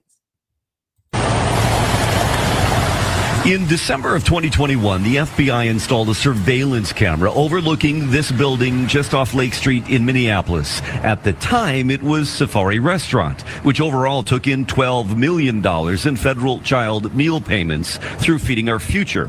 Safari's former co-owner, Salim Saeed, is on trial alongside Amy Bach, the Feeding Our Future executive director. Safari claimed to feed 4,000 to 6,000 kids a day. Its invoices and meal counts shown to the jury alongside the video. An FBI agent testifying that an average of 40 people came and went during the 6 weeks it was surveilled. The FBI set up a total of 12 cameras at sites claiming to serve extraordinary numbers of meals. Another was at a deli in St. Paul, also registered by defendant Salim Saeed, which claimed 1,800 meals per day. The video shown to the jury showed an average of 23 people a day coming and going. The jury was shown dozens of invoices, meal counts, and emails seized from Feeding Our Future's headquarters in St. Anthony. Some showed links to websites that randomly generated names and ages to create rosters of children who were served meals. Many were signed or sent by Amy Bach, who's charged with wire fraud, along with bribery for the alleged kickbacks that she received. Her defense attorney tried to raise doubt when it cross-examined the FBI agent, that they didn't see the back entrance where it's possible meals left packed in trucks for delivery. He pushed back, insisting they'd still see congestion. To that volume, he said, I would say it would not make any sense. That case became one of the biggest COVID-era frauds in America. And the kicker, Minnesota's own Department of Education had red flags, massive spikes in reimbursement requests, impossible meal counts, and they still rubber stamped the paperwork. Now, this new audit proves what everyone with a brain has been saying for years. Incompetence starts at the top. When the governor's own office is sloppy with receipts, how can he possibly keep his agencies in line? Republican Senate Leader Mark Johnson said it perfectly. Quote, sloppy accountability at the top breeds waste and abuse everywhere else. And he's right about that. You cannot preach fiscal responsibility when you are overpaying employees, losing state property, and mismanaging vendor payments. And it's not just the Feeding Our Future mess.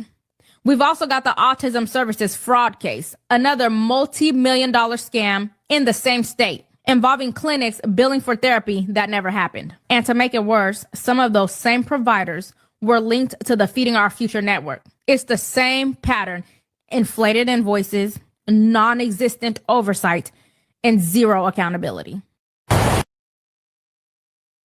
That's how they get down.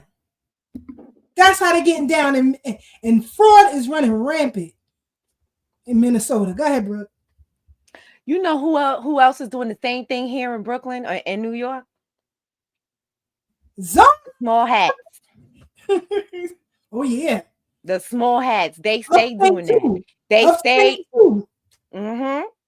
They stay. So what they do, because there was an article written about it in the New York Times. What they do is they get the parents to voluntarily place their kids on an IEP. because you get paid more money for IEP.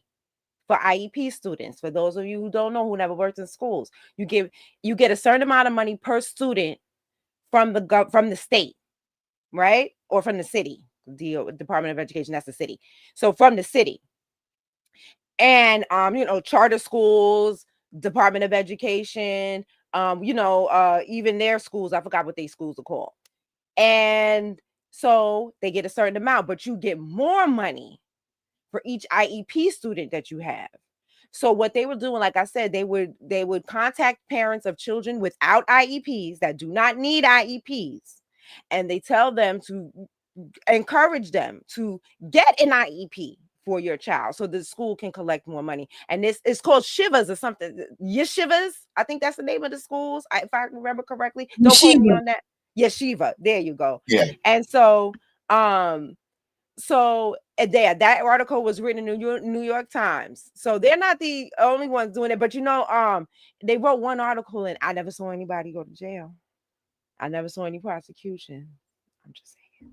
You got to go to Monroe County, upstate New York. You sent me that video. Yeah. Mm-hmm. Now, a friend of mine lives in the next town over, which is Goshen. Yeah. And she said, yeah, they out of control. Hey, listen, they got a big community in Muncie, which is close to Spring Valley, New York, where I did some of my growing up. And they got another one called New Square in Rockland County. I used to bug out when I first moved up there because I would see them same buses in Brooklyn and downtown Manhattan. They got their own bus lines too. It ain't just, what you see in Crown Heights and certain parts of East Flatbush, where some of them still at. You know what I'm saying? It's crazy. That's what I wanted to say. Somebody put in the chat that we should see the film with Keke Palmer and Common called Alice. It's based on a true story, but a lot of it was shenanigans. Now, we interviewed the real historian who found May Alice, okay? Dr. Antoinette Harrell. She interviewed the family. She was the first one to interview that family. And we had a great interview with her many years ago. I think maybe about 3 or 4 years ago. But if you check through our archives, you see the interview with Dr. Antoinette Harrell talking about May Louise Miller. That's her name. May Louise Miller. And when she talks about what happened to her family, what happened to her father, what happened to her aunts and uncles in the state of Mississippi. Black folks still scared like that down in Mississippi. I'm not telling y'all what I think. I'm telling you what I know. They still got people. Call them sharecroppers if you want. You can call them that. Nobody talks about Mississippi. Nobody wants to visit Mississippi. Take your ass down here if you think I'm playing. Go ahead. Go ahead. Especially all the immigrants. They should have to go through Mississippi before they do anything. That should be a requirement. Take your ass, wave your flags proud in Mississippi. Go to Biloxi, wave your mother effing flags. Let me see you have a parade there. Not only will they cease your existence, but they'll come find your peoples and cease their existence as well. Don't talk about you fighting the beast when you ain't never been to Mississippi. And I stand on that. Go to Roosevelt, where Fannie Lou Hamer comes from. Let me tell you about that life. See if they don't follow your damn vehicle from the time you reach the town to the time you leave it. See if the shopkeepers don't watch you. Okay? You ain't about, I want all Pan-Africans, take your ass to Mississippi. Let me see if you about that life. Okay? Ask May Louise Miller. Now, when you finish, when you get time, look through our archives and see that interview. All right? We did about 5 years ago. But speaking of the scamming, because I believe Brother Leonard is in the chat. His mom, peace be upon Miss Judy, wasn't in the hotel that was down there in Ghana, I believe. All right? I think Professor Smalls was an owner. Sister Judy. Quite a few people. Leonard in the chat, you know what I'm talking about. So let's see what happened to these people who had a hotel. Go ahead.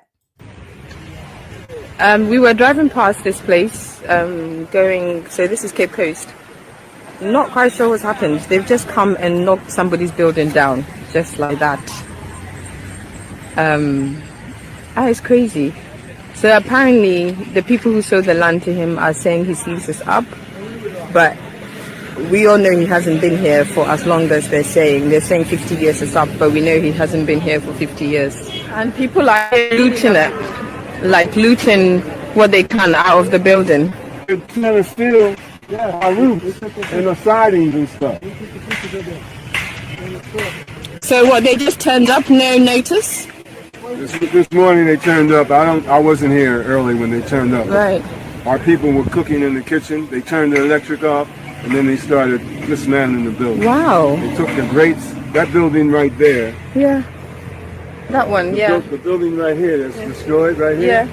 Yeah. I just heard when I was in Cape that somebody put it on our site that that building was still, I have pictures of that building. It was still up. But they had taken all the windows out, all the doors off, and the grates, the security grates. That was the only building we had that was secure. That building back there behind the water tanks is the kitchen. So they were preparing food there this morning for the lunch that we do every day. And there's a vegan restaurant that people order. Come and build. Come and build. Brother Leonard, thank you. He said absolute straight facts. It's called the King's Court. That's the hotel. Professor Smalls, Dr. Jeffries, Sister Judy, McNeil. Come and build. So, as we get ready to get up out of here, I want y'all to remember, we got emails to send. Disaggregation is a must. Lineage-based reparations is a must. And we want our own economists to come in and do the damn thing. The link is in the chat. It's also in the description. Sister Brooke, you want to go through this real quick? Sure. Okay. So at the top there, we have the U.S. Freedmen Project's information. You can go to the website, contact them. Please feel free to donate. That's a button right there that you can donate to them. The one underneath it. Right there. Yeah. That one is the button to donate. And then, so then you just scroll down. And so the first link right here, or the first big link, is to send an email, because the bill that they have is unconstitutional. And sorry, I got a phone call. The bill that they have now is unconstitutional and not lineage based. It is based on race. And so we would like a corrective legislation that has already been written by the U.S. Freedmen Project and Nikki Lucas. And so both of those bills are there, but that's the email to send. That takes less than 30 seconds to send an email to all of our legislators, telling them to support the lineage based bill. Then we are trying to disaggregate and delineate from others. And it has to be done. It's for our reparations. And also, if we want set asides just for us, like the AAPI wanted to do, and the MENA group wanted to do, we have to take this step. This is the next step to legally have our own category. And then so we are asking you, I think President Devine wanted to come in. Oh, I thought you said something. Okay. So I thought I said something wrong. All right. So we are asking you to send out emails, one to the, if you go down a little bit more. Yes. One to the Black Task Force, and another to all of our legislators, including the ones who agreed with the MENA's bill and the AAPI bill, and then Now, to our just to remind everybody, one click, you send it to all legislators at the same time. And less than 30 seconds. Clicking. Sister Aruba said, how many times can I send an email? Every day, if you want to. Every day. Every day. I'm trying to get to 50 million. Okay, I'm trying to get to 50 million emails sent. Marcel Dixon says it's 50 million foundational Black Americans in this country. I want to get 50 million emails. Okay, that's my goal personally, Brooks' goal. Okay, so yeah, the next one you're gonna send an email to Viola Swamp, aka Kathy Hochul, and send her an email and to let her know that we need to disaggregate. Next is my own personal request. I have noticed that they keep doing these, they keep bringing in these professionals to do these presentations, and I would like them to do a presentation on how immigration hurt FBA. I would like them to bring in our own scholar, which is Andrew Barnes from Numbers USA, and I've seen him do this presentation before. He is definitely qualified to do it. It will be great. So that is going to send an email to them asking them to do that. Then the last call to action is, Sister Keisha, you want to go in on this one? Okay, I'll do it. So the last one is for you to remove yourself from the I Democratic think she froze Party. up. Uh-oh. Let me bring her back, bring her out, and bring her back in. There she go. Go ahead. Okay. There you All go. right. Go ahead. So, yeah, so the last one is for you to remove yourself from the Democratic Party. Okay, I know a lot of us have chosen the couch, but you can't just choose the couch. Unregister, and you don't got to go nowhere to do it. Just click on that and unregister, register as a non-party independent, right?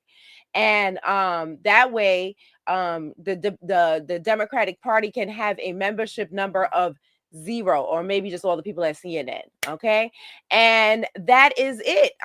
If you could send like each one of those takes less than 30 seconds. It is super easy. So that is what we were requesting from the family. And we would just really appreciate your support on this. You can do it from anywhere in the world if you support us. Matter of fact, y'all Pan-Africans, right? Okay, people who have different lineages, that, you know what I'm saying, that say that the people at the conversation, y'all could send an email, right? Because y'all said y'all with us. Y'all said that y'all was with reparations. Y'all could send an email. I didn't ask you to get off your behind and do anything. I'm just asking you to send an email. So everybody, even if you're not foundational Black Americans, if you stand with us, send that email. And that's it. Yeah. You don't have to have the words. It's already written out for you. Everything. You just click, click, click, click, click. And if you want to, stop over to the shop and you get some Even Melanin skincare over there. And when it comes to donating, if it's 50 people on a live and everybody donate $1, they can get $50 a week. You see, if we give $1, not 10, not 50, you could if you want to. But $1, they'll get $50 a week. Minimum. Y'all sounding like some old Southern preachers right now. I am. Look, hallelujah. We spending out when we're going, understand. When we travel around, of course. When we going all the way to Albany, Rochester, Utica, all of these places, we are using our own money. No one has given us anything. We don't have no sponsors. None of that. All of this, the websites, everything, the flyers, anything you see us do, we're using our own money from our own pockets. So, this isn't, So if all the Pan-Africans, nice. if y'all rocking, $1 is all it takes. You know, Alton used to say, freedom ain't free. He said, Black folks will beg for freedom, but pay for their own oppression. Let that sink in. Black folks will beg for freedom and pay for their own oppression. How many of y'all took that ancestry DNA test? Woo!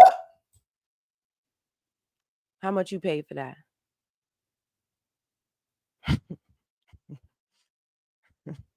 That part. Huh? That part. For them to lie to you. At least we telling you the truth. For real. And like I said, you ain't got to be on the front line, but you can kick it in behind the scenes. So then donate to the U.S. Freedmen Project. The link is in the chat. It's in the description. Send those emails. You can send it every day if you want to. You don't have to be from New York. Like she said, you could be wherever the hell you from. If you over there in Africa and you say you rock with us, send them emails. All right? Instead of sending for all the barrels and packages that the Caribbean people from here send to their family members, them family members should send a goddamn email. I said what I said. Sister BX says she loves the skincare products. Be sure to support Brooke the way she supports us. 110%. Because you got to be in the trenches to do stuff. And, you know, it takes time. It takes money out of our lives to get it done. Now, we're going to close out with this. Because next week, we're going to have a part 2. We get with the Caribbeans and the goddamn Arabs. I had a conversation with somebody online who tried to press my gangster, press my intellectual gangster. Don't do it to yourself. Don't do it to yourself. He asked the question. He was talking about Garvey. And I said, I like Garvey when he first got here. I like that Garvey. The Garvey who admitted to what he saw was magnificent. What he saw Black Americans do was magnificent. The Garvey who came looking for Booker T. That's the Garvey I'm talking about. But he said, who was a greater leader to Black Americans than Garvey? I said Elijah Muhammad. Elijah Muhammad.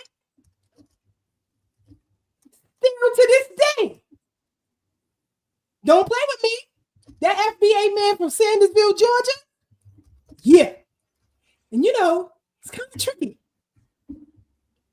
that the 2 FBAs that followed him got sat down. But the Caribbean is in full force. Go ahead, Sister Brooke. You wanted to say something? Oh, Lord. Oh, my God, Farad. That's all I got to say about that. Come my on. God. Oh, come on. Oh, my God, Farad. Like Garvey ain't come sitting at the feet of white pastors so he can know how to be an orator. It wasn't just Hubert Harris he was listening to. Read his writings when he first got here. Okay? UNIA, they still kicking today. Let me see if you support FBAs. Because I don't like some of y'all. And I don't care. There's some good people that rock out with y'all. But the leadership, you's a goddamn joke. So let me see if you rocking with us. And I can say it on this live. And I'll tell you in your mother effing face what it is. Because I'm thorough. You understand? But Fred Douglass warned us about immigration. He warned us. Y'all went flying over there, and they had all the welcomes. Welcome, brother. Welcome, sister. It was scary. You said, I think I might want to live here. But when you got there, you got scammed. You got scammed. Okay? Afrocentricity. I want y'all to read that. I'm going to pause.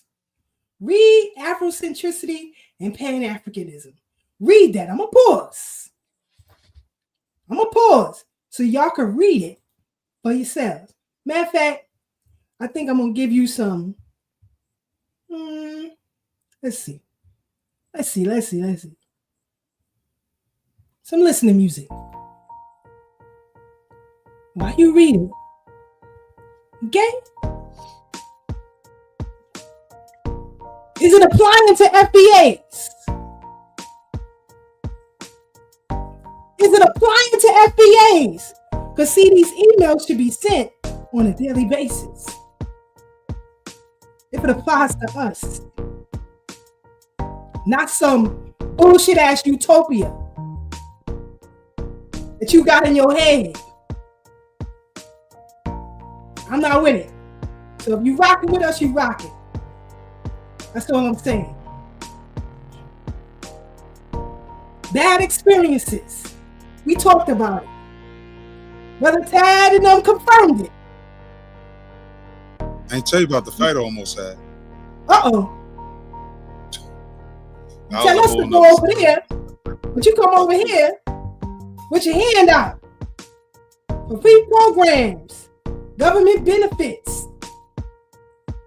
and you get in our government and say we don't deserve reparations. That's some bullshit. That's some bullshit.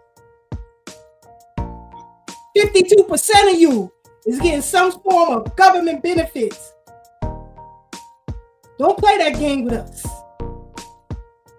Because we delineating and disaggregating. We mean that. I'm going to stop. Let Brother Tad tell a story. And then we're going to get the people up out of here. Ready for part 2 we're going to say that for next week. Yeah, we can save it for next week. Good, because I get to go through more of my interviews that I did. So, Brother Divine, your final thoughts and commentary. Let's get the people up out of here. Let's get them up out of here. So I want to just kind of piggyback on what Sister Brooke was saying and kind of what you were saying as well, to the Keisha, if y'all really about that life. See, here's the thing that you guys got to understand when we're talking about the calls to action and disaggregation. Of course, we're looking for, autonomy, and we understand that all of our ethnic groups are different. But at this current point in time, at the state and federal levels, foundational Black Americans don't have a ethnic group that is recognized at the government level. Like that needs to really sink in. So regardless of however you feel, if you are really about empowerment for all peoples of African descent, if that is your ideology, you would not be able to sit idly by while foundational Black Americans don't have a way to receive not just reparations, any specific policies, resources set aside, government contracts, loans, specifically to address what was done to us exclusively in this country. There's no way to write that legislation without disaggregation. So if you are truly about empowerment, you would send the emails too. So we just put that on there and let that sizzle in your spirit. Breaking up real bad, Brother Divine. Sorry. Oh no, I'm sorry. I was getting a phone call. Am I good now? Yes. I'm still breaking up. I'm good now? Okay, perfect. Yeah, so I was just saying, like, if you're about empowerment, then that's what you should be doing. I thought there was something else I wanted to say, but that took me off track. So I would just close with the story that I promised y'all. The one time I went and saw something in regards to our people that brought tears to my eyes. I was at the African American Museum in Detroit. If you've never been, that's an amazing museum. Amazing. And it's almost like an interactive, almost like a wax museum, the way in which it's set up. And they go from Motown. There's actually a street you can go in and to different rooms and listen. to the songs of the eras and different things of that nature. It's taking you through our history. But there's one particular room where before you get into the room, you can hear like the waves crashing on the shore. You can hear the seagulls in the distance. And as you enter into the room, you are on the deck of a ship. I mean, it's amazing. I mean, the type of craftsmanship in this museum is amazing. And like I said, I wouldn't think something of this level would be in Detroit. No shade to Detroit. What up, though? That's the D. But I'm just saying, I was surprised. And then I've been there. This is maybe like over 15 years ago. This is when I went there. And so when you're on the deck of the ship, there's interactive type of menus and stuff like that. You can see and hear and read. But there is a passageway that takes you into the hull of the ship. And when you go into the hull of the ship, there is a recreation of how they stacked our bodies in the ship during the Middle Passage. And it's dark, and it's dank, and it's crammed. It's this, life-size hull of a ship. And when I tell you that I was not expecting that, I didn't know what to expect in this museum. And to see that and experience that, I was overwhelmed, to be perfectly honest. And so my last reason, not that I need it anymore, but the most important to me, because this is definitely my Brooklyn coming out, why I cannot go to the continent for a trip or a stay, is because the same way that I saw Roots, the same way that I have watched Django, that's it right there. Yes. Django and any other historical piece that shows us what the white folks did to us and how it makes you feel when you see white folks at your job or elsewhere after that, is the same way that Brooklyn will come out if I go to Africa and see what they did to my ancestors and the ancestors of my people. I'm going to want to put feet, hands to ass on Africans. You understand what I'm saying? And so to protect me and to protect them, I will not be going, and I'll land there.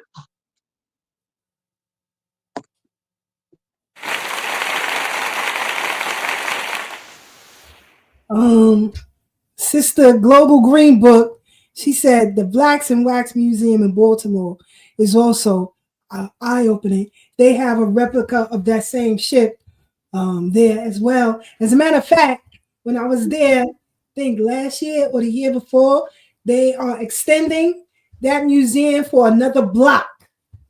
So if you haven't been, you should. I know Sister Pat, Brother Leonard is in the chat, and we've been there countless amount of times.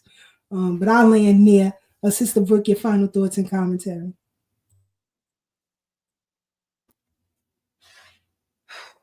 All right, I'm just gonna go down the list of the notes that I did not speak on yet, but I taken earlier. Because this has been a lot,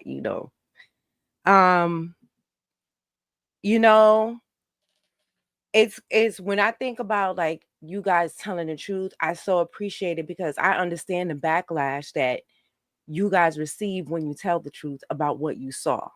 Because countless people, even celebrities who come back and who just was like, regular, just, people get upset when we're like, why are you showing Africa in this light and all these things, And so people receive heavy backlash. And maybe that's why not too many people talk about what they really saw because of the backlash that they receive. But we already know y'all thorough. Y'all not worried about no backlash. But I still thank you for telling us the truth. And I want to go back to the beginning with the video when you was talking about the guy in jail and how he hocked to spit on them and they ain't do nothing. Let me tell you something. You were asking about the men and what the men would do. Let me tell you what the women would do. Ain't too many foundational Black American women who would sit there and let a white man spit in their face. We don't take too kindly to spit of any kind from anybody, human or animal. We don't even like dogs licking on us too much, okay? We don't play games.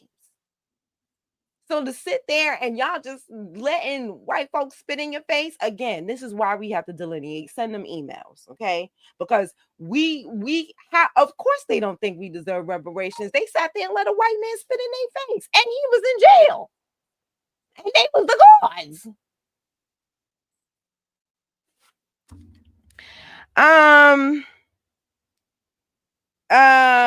Let's see. I don't even know what that means, but okay. The year of the return. I wanted to talk about this. What a lot of people don't know is that Ghana was daggone near bankrupt before the year of return. Ghana had no money. And then they said, ding, ding, ding, you know how we could get money? We could have what the Caribbeans do. We could have something like a carnival and have people come in from all over the world and have Black Americans come and spend money. Do you know they are no longer bankrupt after the year of the return? That's how much money y'all spent. That's how much money y'all took the whole country out of bankruptcy. That's what we did from the year of return. Not me. But foundational Black Americans went over there and spent so much money that it got the country out of bankruptcy. So keep your dollars. Why are you paying the people who sold you? Why are y'all doing that? I'm looking at Sierra over there every 5 minutes. I'm like, are they paying you, Sierra? Because you're looking real stupid right now. Then I wanted to talk about how they treated the slaves at the castle or the captives, the humans that they trafficked. You know, they would do this thing that if you were really beautiful, they would put an iron mask on your face in Africa's heat, so that no one would be able to recognize you. And then they would put you in an area where those tunnels y'all talking about, what that brother Tab was talking about, where they go down to the women's, they would go down there and get you. That touch, that. Whew. Oh man, the things that they have done. The other thing I wanted to touch on was the Pan-Africans being scammers. Looks like the Pan-Africans are scammers wherever they go. Whether they're here, no, not you, Sister Marcia. We know that you really mean it from your heart. You know what I'm saying? You are an actual, I look at you like how I look at my mom, and not that you're old enough to be my mom, but I look at you how the spirit of my mom. My mom is a Christian, but my mother really believed that for real. You know what I'm saying? She prays for people for real. She loves people for real, not just, one set of people. No, she loves everybody, everything. That's how she is. And I feel like that's you in Pan-Africanism. You know what I mean? You just loving, you know what I'm saying? So please understand, those type of Pan-Africanists, those who got in it to be real, you guys are the minority in the group, though. So when I'm speaking, please don't take offense, because I definitely don't mean you, and I mean that with hugs. You know what I mean? But back to them scamming Pan-Africanists, like Dr. Ron Daniels, Lori Daniels Favors on the commission. You know what I'm saying? These people who make money, the ones at the NAACP, the ones at NCOBRA, the ones at NAN, the ones at IB, was it 20? I don't know. It's so many names, so many organizations that have been faking jacks and pretending like they doing something for us for all these years while they were lining their own pockets and getting rich off us while we suffered, while they watch us suffer, while they watch drugs being poured in our community, while they watched the medical apartheid that was happening to us, while they watched all these things. These Pan-Africanists knew the right way to go. They were in on it. So it's not surprising to me that some of those same Pan-Africanists will go over there and then try to scam us some more in a different zip code.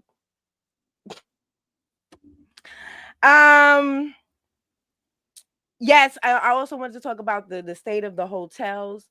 Brother Tariq was saying the other day that this is why, I think you played that video, Sister Keisha, where this is why, because he said we don't want to spend all those thousands of dollars to go live in squalor or to go visit in squalor.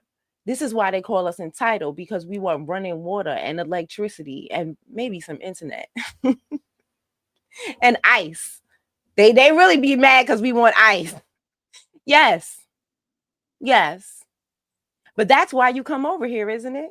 Because you want running water. You want electricity. You want ice. You want air conditioning. You want it too. Don't sour grapes the situation because we got it. Don't you know most of that we invented? That's the thing that cracks me up. Y'all be acting like somebody gave us something. Don't you know we invented most of the things that make that make life worth living? We invented it. We invented it. We the one who invented refrigeration. We the one who invented toilets. We the one who invented light bulbs. Talk about somebody else built something over here.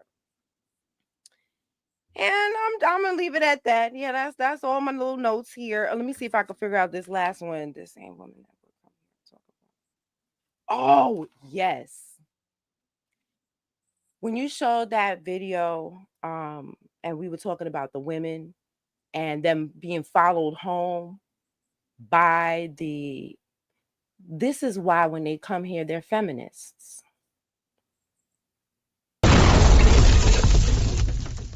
Because their men follow them home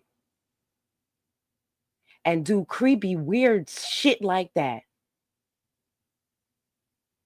And this is I have a problem when people come here and talk about our men. I have a problem with that. Because my father, my uncles are good men. My cousins are good men who take care of their children, who love their families, who work hard, who work hard,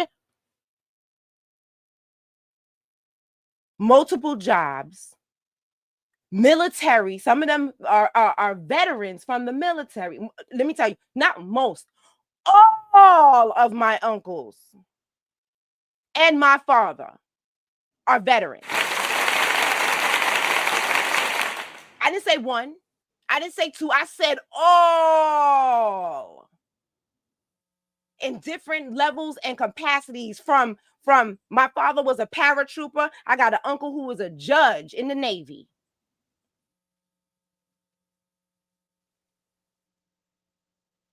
So we don't play gender wars here. When you talk about creepy, weird, and you could call me all the what do they call us? Pick-me's. For my father, for the man who raised me to be who I am, you damn right. Call me whatever you want. I am going to fight for Black men and Black boys from beginning to end. I will let no one put them under. We stand by side. We stand side by side. So y'all keep them gender wars over there where y'all men follow your home and do all kind of craziness and demand that because I want y'all to understand when it comes to that, what's the acronym? Because I know we probably can't say the words. The female mutual FGM. FGM. Say it. FGM. That one. No, wait, we're gonna talk about that next week. Right. Go ahead. So when you talk about that, who are the ones who are doing this, the actual cutting? It ain't the men. It's your own aunties. It's your own mamas. It's your own. Come on now. So even with that, y'all not placing the blame all the way around. And this is the problem I have when people try to talk about toxic masculinity. There are toxic people because there are women I don't fuck with. And there are men I don't fuck with. So they are toxic people. And it is my mission to never allow gender wars or for anybody else who doesn't know anything about my culture to talk about Black men here in this country. You won't do it. Not on my watch. And I'll end there. Brother Black, your final thoughts and commentary. Thank y'all for having me again. There's a lot to take in, and as living in having lived in Ghana some years ago and experiencing a lot of the things you guys talked about tonight, firsthand, living there, not visiting for a month or two. It hits home, and for the most part, it's accurate.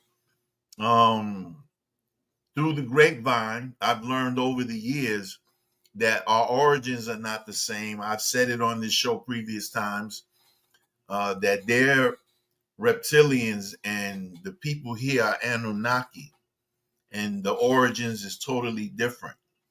So that's a big thing to examine, because allegedly some Moors over there created them in labs, and then they sprayed the skies and we all forgot.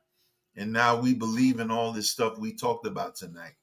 I'm not here to convince anybody they should or shouldn't. I'm just here to disseminate information that I get that goes way beyond this. So with that said, beautiful conversation, beautiful thoughts, and I'm absorbing all of it along with the cosmos. Like Sister Marcia asked before I came in, these flares, we've been having X flares lately, and the X flares is as strong as it get. It was a 1.5, I believe, a 1.7, and then a 5.1, like unheard of. So if you don't know what that means, I advise y'all go check that out and look into it. I post it on my blog every so often. I've been doing it again more lately because a lot of that is coming down. It's melanininstitute.blogspot.com. Check me out. I got 2 books. You already know. I have a situation I'm not going to talk about tonight because, I want to keep it in this frame. And then I'm going to tell you I love y'all. And I'll see y'all on the next time on the bridge. For those that you out there, for those on the panel, peace, one love. Next up. Nanu. Love you too, bro. Hold on, before we move on to Sister Marcia, because somebody made a comment in the chat. But let me tell you something as it relates to what Brother Black has said. And you should follow the Maverick Approach podcast, if you will. Hold on. 3i Atlas is not only a real thing, but it's extraterrestrial, and we're going to get reveal of ETs. Yeah, so there's an extraterrestrial component on it. I did see it in my remote viewing. And it was interesting because what were we talking about? How there was a signal. Was it in the 70s? Yeah, 1977, there was a radio signal from 3i Atlas, and they said that it was signaling to them. But there was a specific length of the signal. The signal's length equaled to Anu's number. Really? You know who else is connected to him? is Trump. How so? So when I have remote viewed him, Trump is no longer Trump. Something embodying him, and it was a reptilian. This thing was pretty massive. There was underground tunnels under his house, and I saw whatever this thing was is under there. Right. I think it's Anu who's coming in and now playing the part of Trump and being positioned for this arrival. We are going to have many arrivals. I mean, humanity is at a point where we can handle these bigger events because it is really time that we understand how we got here, what we're connected to, and essentially where we're going, right? In the golden age, that is all Anunnaki. Right. Gold. That's their biggest prize. So do you think this is going to happen in our lifetime? Oh, yes. Well, and it's not just the Anunnaki, right? But they have seeded other life in other systems, and they have disrupted other systems. There are many people who are alive who have other versions of themselves in these Anunnaki systems. So when you awaken in this life, in this body, you help the other versions of yourself become unstuck. Project Stargate and Project Sunstreak. Those projects have psychics and remote viewers. This is all documented. It's all documented. So it's not like some fairy tale. The CIA has been using this for a long time. This is how they found the Ark of the Covenant, through remote viewing, psychic soldiers. The fact that you're disclosing all this, I like to give reference to those things because people are like, oh yeah, it's bullshit. Nah, you think that the government's gonna waste their time and money and energy doing all this stuff, creating all these programs, finding items, remote viewing, seeing things, going to different timelines. The CIA we were talking about hemisync. They used these frequencies to pair your left hemisphere with your right hemisphere, which shows how our reality is constructed. And they confirmed that our reality is nothing but a supercomputer. It's all a projection hologram. It's all energy based. And people can even go to sleep and type it into Spotify. There's hemisync frequencies like meditation. It's, all these things layered. I say all that to say that this is all documented and these methods actually exist. So, Brother Black has been talking about that for a while. He just has his own way of articulating it, if you will. But like I said, you can follow TFU Podcast and the Maverick Approach if you want to learn more. Sister Marcia, your final thoughts and commentary. Well, I just want to, Veggie, if you ever want to understand a little bit about the contact that they're talking about, if you see Jodie Foster's movie Contact, I think it came out in the early 90s or something like that. That movie is talking about what they're saying we are going to experience. So I don't know. Art and reality play games together each and every day. So you got to pick your side and be at peace with it. So with that said, a couple of final thoughts. Somewhere within the conversation, and I apologize, I wasn't talking a lot because I got some back pains. I had some issues going on with me, but it's not about me. It's about the team. Sister Marcia, real quick. Let me just say this to you real quick. I'm not going to interrupt you.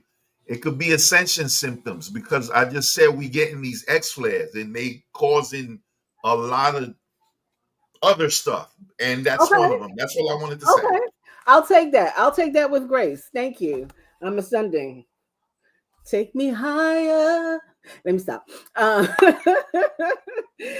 But somewhere within the conversation, there was a discussion about Black folks being each other's enemies and stuff like that. And I'm 100% in agreement of that because let's tell you, during the revolution in Haiti, two Black folks conversation. One, when Toussaint was invited by Napoleon to go back to France, and the Black man named Dessalines said, "Don't you go there. It's a trap." And Toussaint says, "Oh no, my good white friend is going to be fine. Napoleon is my buddy. You've been fighting this man for over 12 years, and now he's going to be your buddy? Get out of here." You didn't want to listen to the Black man. Another situation where the good Black man named Dessalines is going about, he's already freed the country, and we got our own constitution, we got everything. And what do his fellow Black men do? They chop him up into pieces, drag him in the streets, kill him, because they want the revolution to be in the hands of the white man. So do I believe that black folks are bad to black folks? Absolutely. Absolutely. And it is through discussions, it is through understanding where we want to see each other. And if we want to see ascensions through nanu, then I can't put, I'm gonna put my hand up. But all I'm saying is I understand that there are good black folks and bad black folks. Now to the conversation of whether or not I'm going to go to Africa. I say I'm going to go to Africa because since I was a little girl, I wanted to go there. And if I want to have an experience, I'm going to have that experience. The same way I'm going to go to Thailand, the same way I'm going to go to New Australia. I want to have experiences. I'm going to have the experiences. And I'm going to have those experiences to reference who I will become. And it's not for everyone. Everyone has their own path to walk. But my path has always been solidified of I'm going to go to Africa. And it's because, life be lifing that I haven't gone yet. But it's not about the funds because the funds always there. It's just life be lifing. So with all of that said, I want us to experience the world that is here for us. And if it is traveling around, travel. And if it's for staying and fighting your good fight where you are, fight your good fight. Because everybody's statue in life is different. And I get it. But I also get that it's an experience that I haven't had yet and I want to have. So that's just me. With all of that said, what else? Nothing else important. All I want to say is as these times are turning, you can sit back and let time flourish. May it flourish for you, or you can fight with it and make it flourish because time is on our side and it's about us to do what we got to do. Everybody, thank you. Sister Keisha, utmost thank you. Brother Tad, off to you.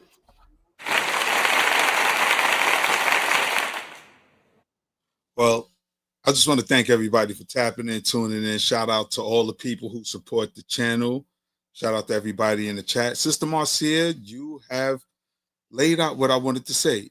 Though people may not want to go to the continent, that's your right, Brother Divine, and happy birthday again, bro. I always wanted to be a world traveler. Always said when I leave, before I go to any other country, I'm going to go to the continent first. See, one of the things we talked about on this show years ago, we do this travel. We read them big ass books. We watch them long, boring documentaries because anytime we talk, we got to have a proper frame of reference, not guess. Like I said, going to Africa is what really deterred me from remaining a Pan-African. So had I not went to the motherland, who knows? I might have been on some red, black, and green calling y'all crazy. You know what I'm saying? But everybody has their own path. We're all here with our own particular purpose, whatever that may be. As Sister Marcia says, some are here to travel, some are here to fight, some are here to do both. Whatever it is, tap into your own divine purpose and calling. I was looking at Stop It in the chat, teasing our brother Black about the aliens and stuff, and I laugh too, and I tease my. But what I will say is Black hasn't been wrong yet. That's one thing I give him. And I tell people, before I was in the African-centered movement, I was in the Illuminati space. And one of the first books I read was Behold the Pale Horse by William Cooper, who predicted his own death. But what got him into exposing government conspiracies was the fact that he saw a quote-unquote alien ship, spaceship come out the water. Reported it to his higher-ups. They told him, keep it mum. And that just put him on his journey to learn that there were Luciferians in the government, people who really openly practice worshiping the devil, and because there's a freedom of religion, there was nothing that could be done about it. So when we talk about the evil things that have been done to us, we got to really acknowledge these people really worship the devil. This is not a guesstimation. This is why they can eat people, steal children, and just enslave folks and mutilate them. Only the devil could do that, or somebody who supports the devil. But again, we know 3-eye atlases is in the news. It has been reported. Congress is talking about it. Other intelligent life force. This is a vast universe. I don't have a fear factor because I do acknowledge that I'm divine and ordained by the Creator. You know, so things like that I don't worry about. You know, and there's space for all types of conversations. And one thing I like for us as Black folks, and then later on humans, is to bust out our bubble of thinking so small in one way and narrow-minded. That's what broke me out of the Pan-African movement. That narrow way of thinking, not exploring other possibilities, other potentials. I'm from the streets. People tried to kill me so many times. I done been through all the stuff that just could have ended my whole career, my life, my everything. But I'm grateful to the higher power, God, the Creator, positive energy, just goodness, whatever you want to call it. I know what my walk is. And I just like for people to start analyzing, critiquing their walks, because one thing I've learned in this life is people always want you to think like them and feel like them. And you are born divine by design. You have to acknowledge your own truths and just walk with that, regardless to who say what. I saw a video, and I'm going to pass the mic. I saw a video today about Andre 3000. He talked about when he did the song Hey Ya, how all his homeboys told him, yo, that ain't it. Don't put that song out. That's trash. That's trash. But he followed his own instinct, and Hey Ya was actually Andre 3000's biggest song to date. You know, so you got to go with what you know. Don't never betray your own knowledge. Even if everybody think you crazy, be crazy on your own, because it will pan out for you. So hopefully you are inspired by something you heard here tonight. It's your turn to go out and inspire others. So y'all stay up, stay blessed, stay true, and remember, no matter how hard things may seem right now, there are always better days ahead. Sister Keisha. Don't forget to check out the OG Wisdom Podcast every Sunday, 2 p.m. right here on YouTube. Definitely want to check it out. Shout out to C Gutter. You know, Sister Brooke reminded me of a documentary series that I saw about 6-7 years ago. And it's called American Experience New York. It was put out by PBS. In this series, they talked about, of course, even in 7 parts, they omitted a lot of history. And that's why you have to do your own research.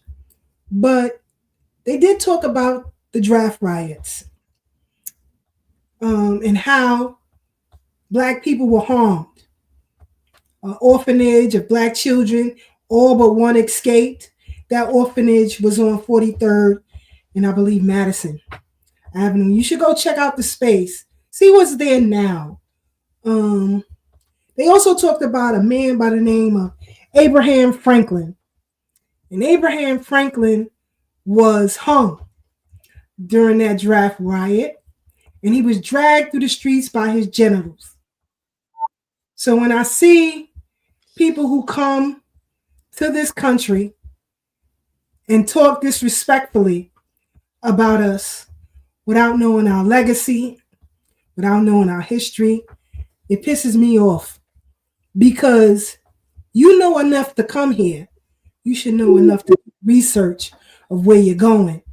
And if you don't know, that means you're an idiot then, and you will forever be an idiot.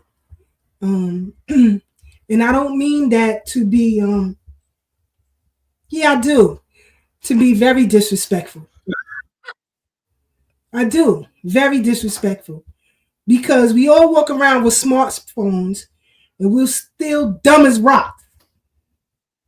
And that's disrespectful to rocks. Because even rocks have a brain.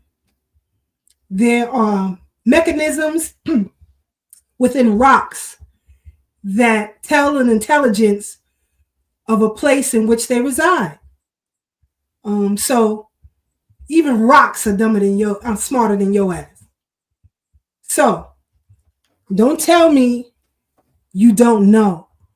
When they tell you that they come to this country and they are told to stay away from us, keep away from us, Ask them which branch of government told them that.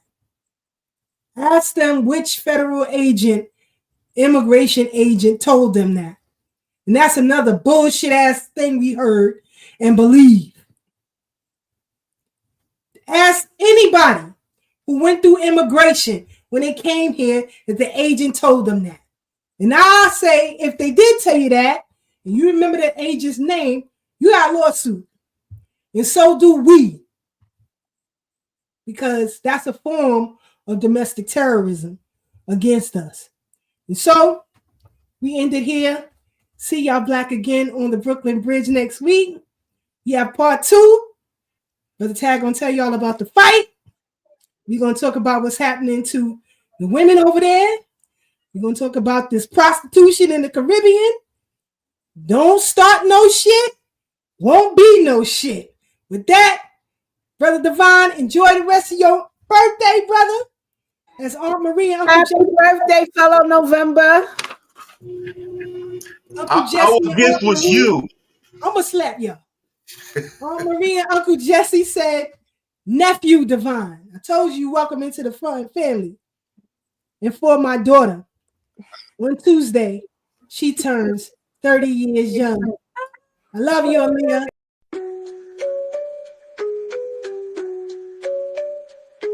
On the Brooklyn Bridge tonight, voices strong, knowledge tight.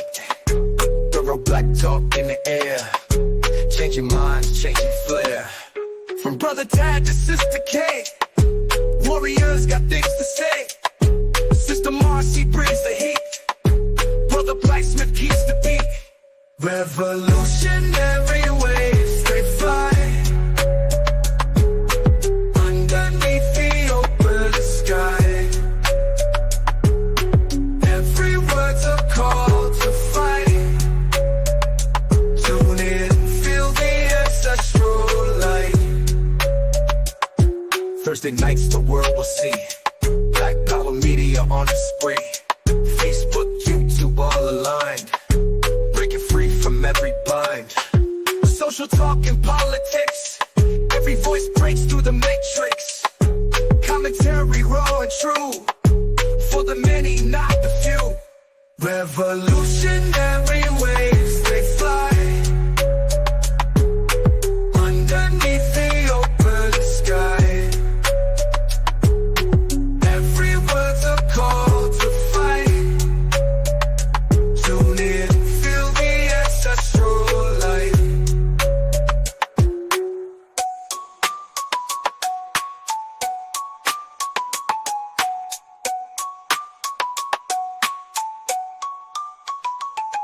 Social talk and politics, every voice breaks through the matrix. Commentary raw and true, for the many, not the few. Revolutionary waves, they fly